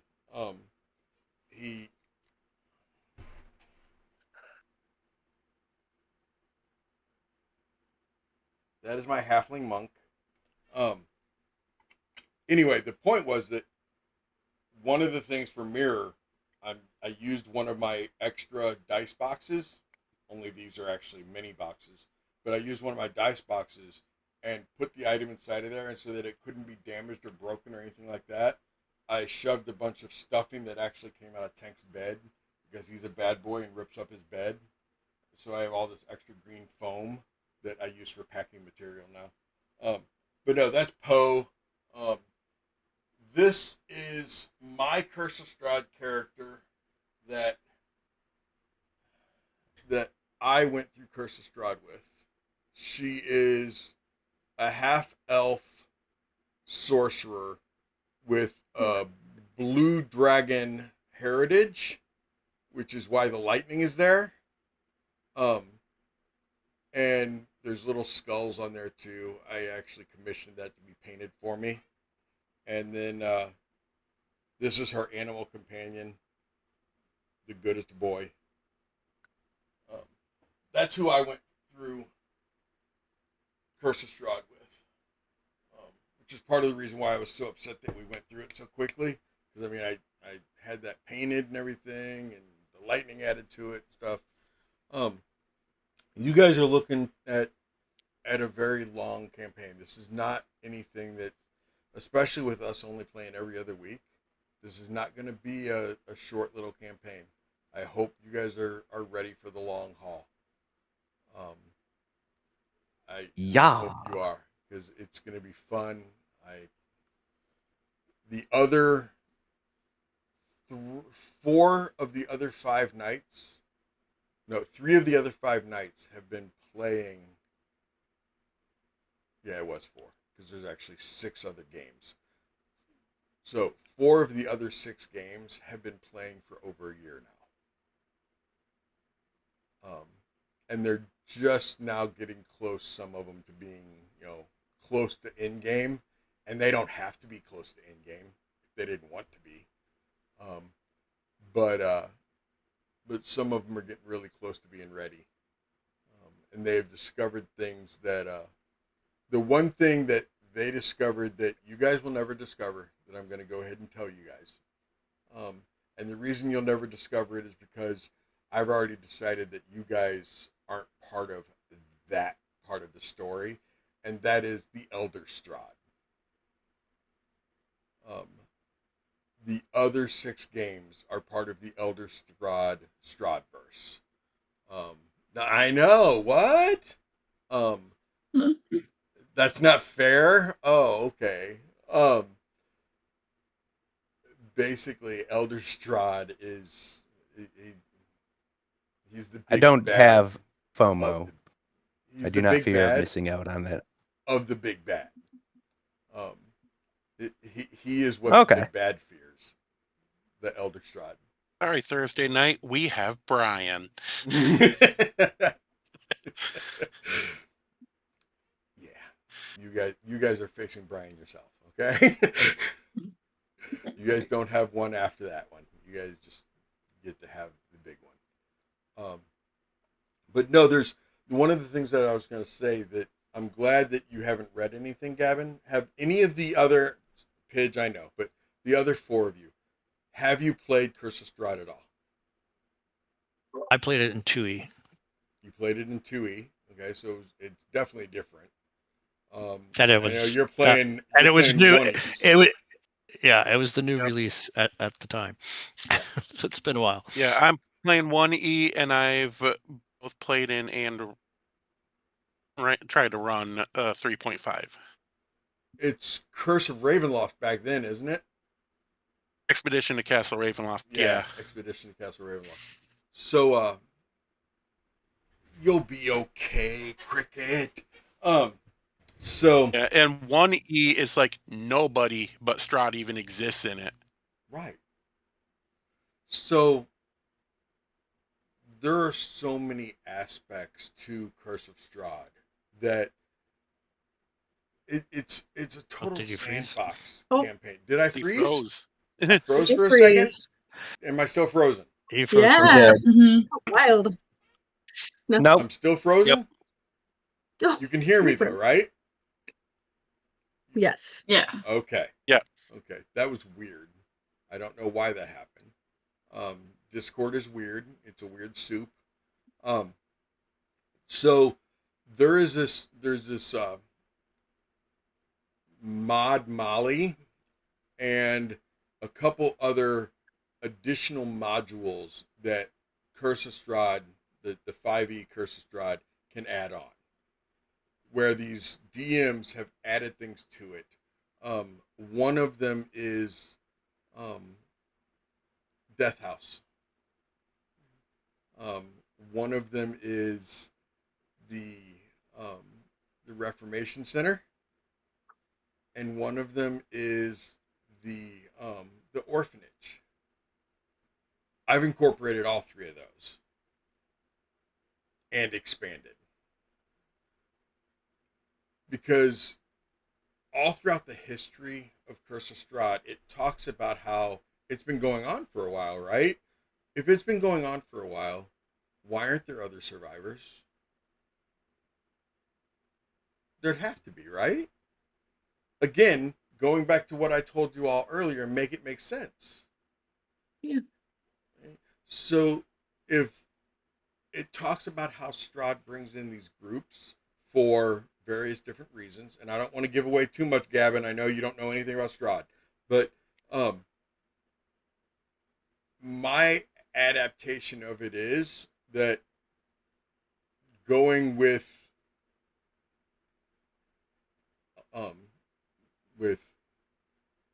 I can't think of the words, so never mind.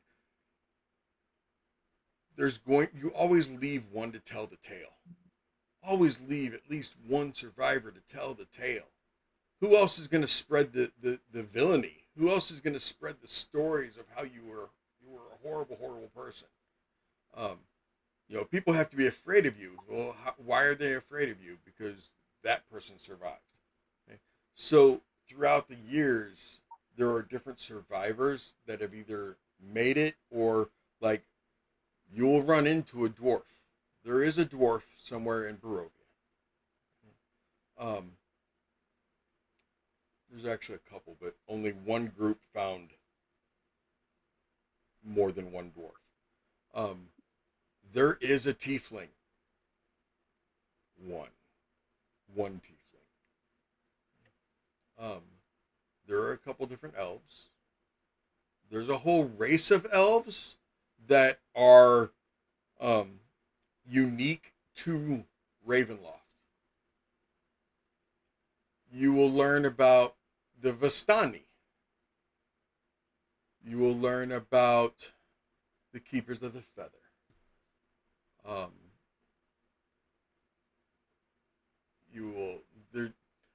Curse of Strahd has some really, really big name NPCs that when you read through it, you're like, holy shit, this is like one of those motion pictures where it's the who's who.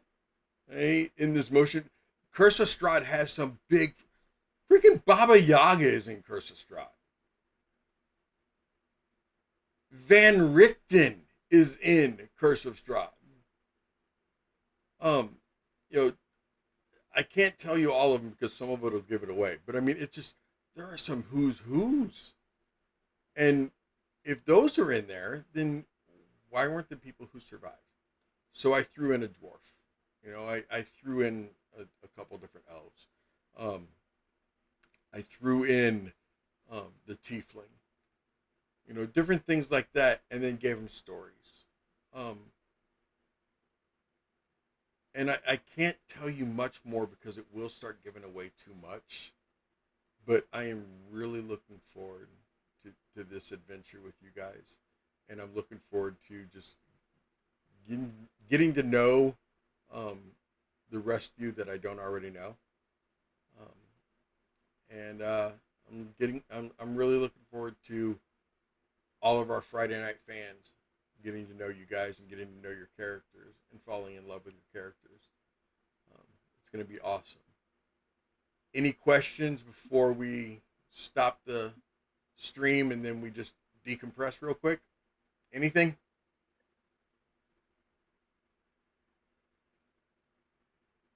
Okay. So, you out there in TV land, if you didn't catch this whole thing, it'll be on the VOD tomorrow. It should be on the YT tomorrow, maybe not until Sunday, but please catch it. We will be here in 2 weeks. Let's check out that date. Anybody remember the date off the top of their head? 2 weeks from now will be the 14th, because tomorrow's the 1st. So in 2 weeks, we will be back on the 14th, and then we'll be back on the 28th. Every other Friday night, 9 p.m. Central Time. And do the time math, because I suck at time math. You mean the 12th? Will it not be the 12th? I'm looking at November. Hold on, please. We will be back December on the 12th. Yeah, we will be back on the 12th and then the 26th. Yeah, because obviously date math is wrong for me too. I suck at time math, date math. Yeah, but I know what time it is in Barovia, and that's all that really matters. Because, guys, I have a calendar set up for Barovia and everything. So it full immersion. We're going to be there. I'm looking forward to it. I know the weather. What the weather is going to be like in Barovia, the works. I'm looking forward to this. We're going to have a lot of fun. We'll see you guys in 2 weeks on the 12th. Don't show up on the 14th. It's not a Friday anyway. Show up on the 12th, Friday night, 9 p.m. Central. Well, no, show up on the 14th just for the Sunday night game. Show up on the 14th also. Yeah, show up on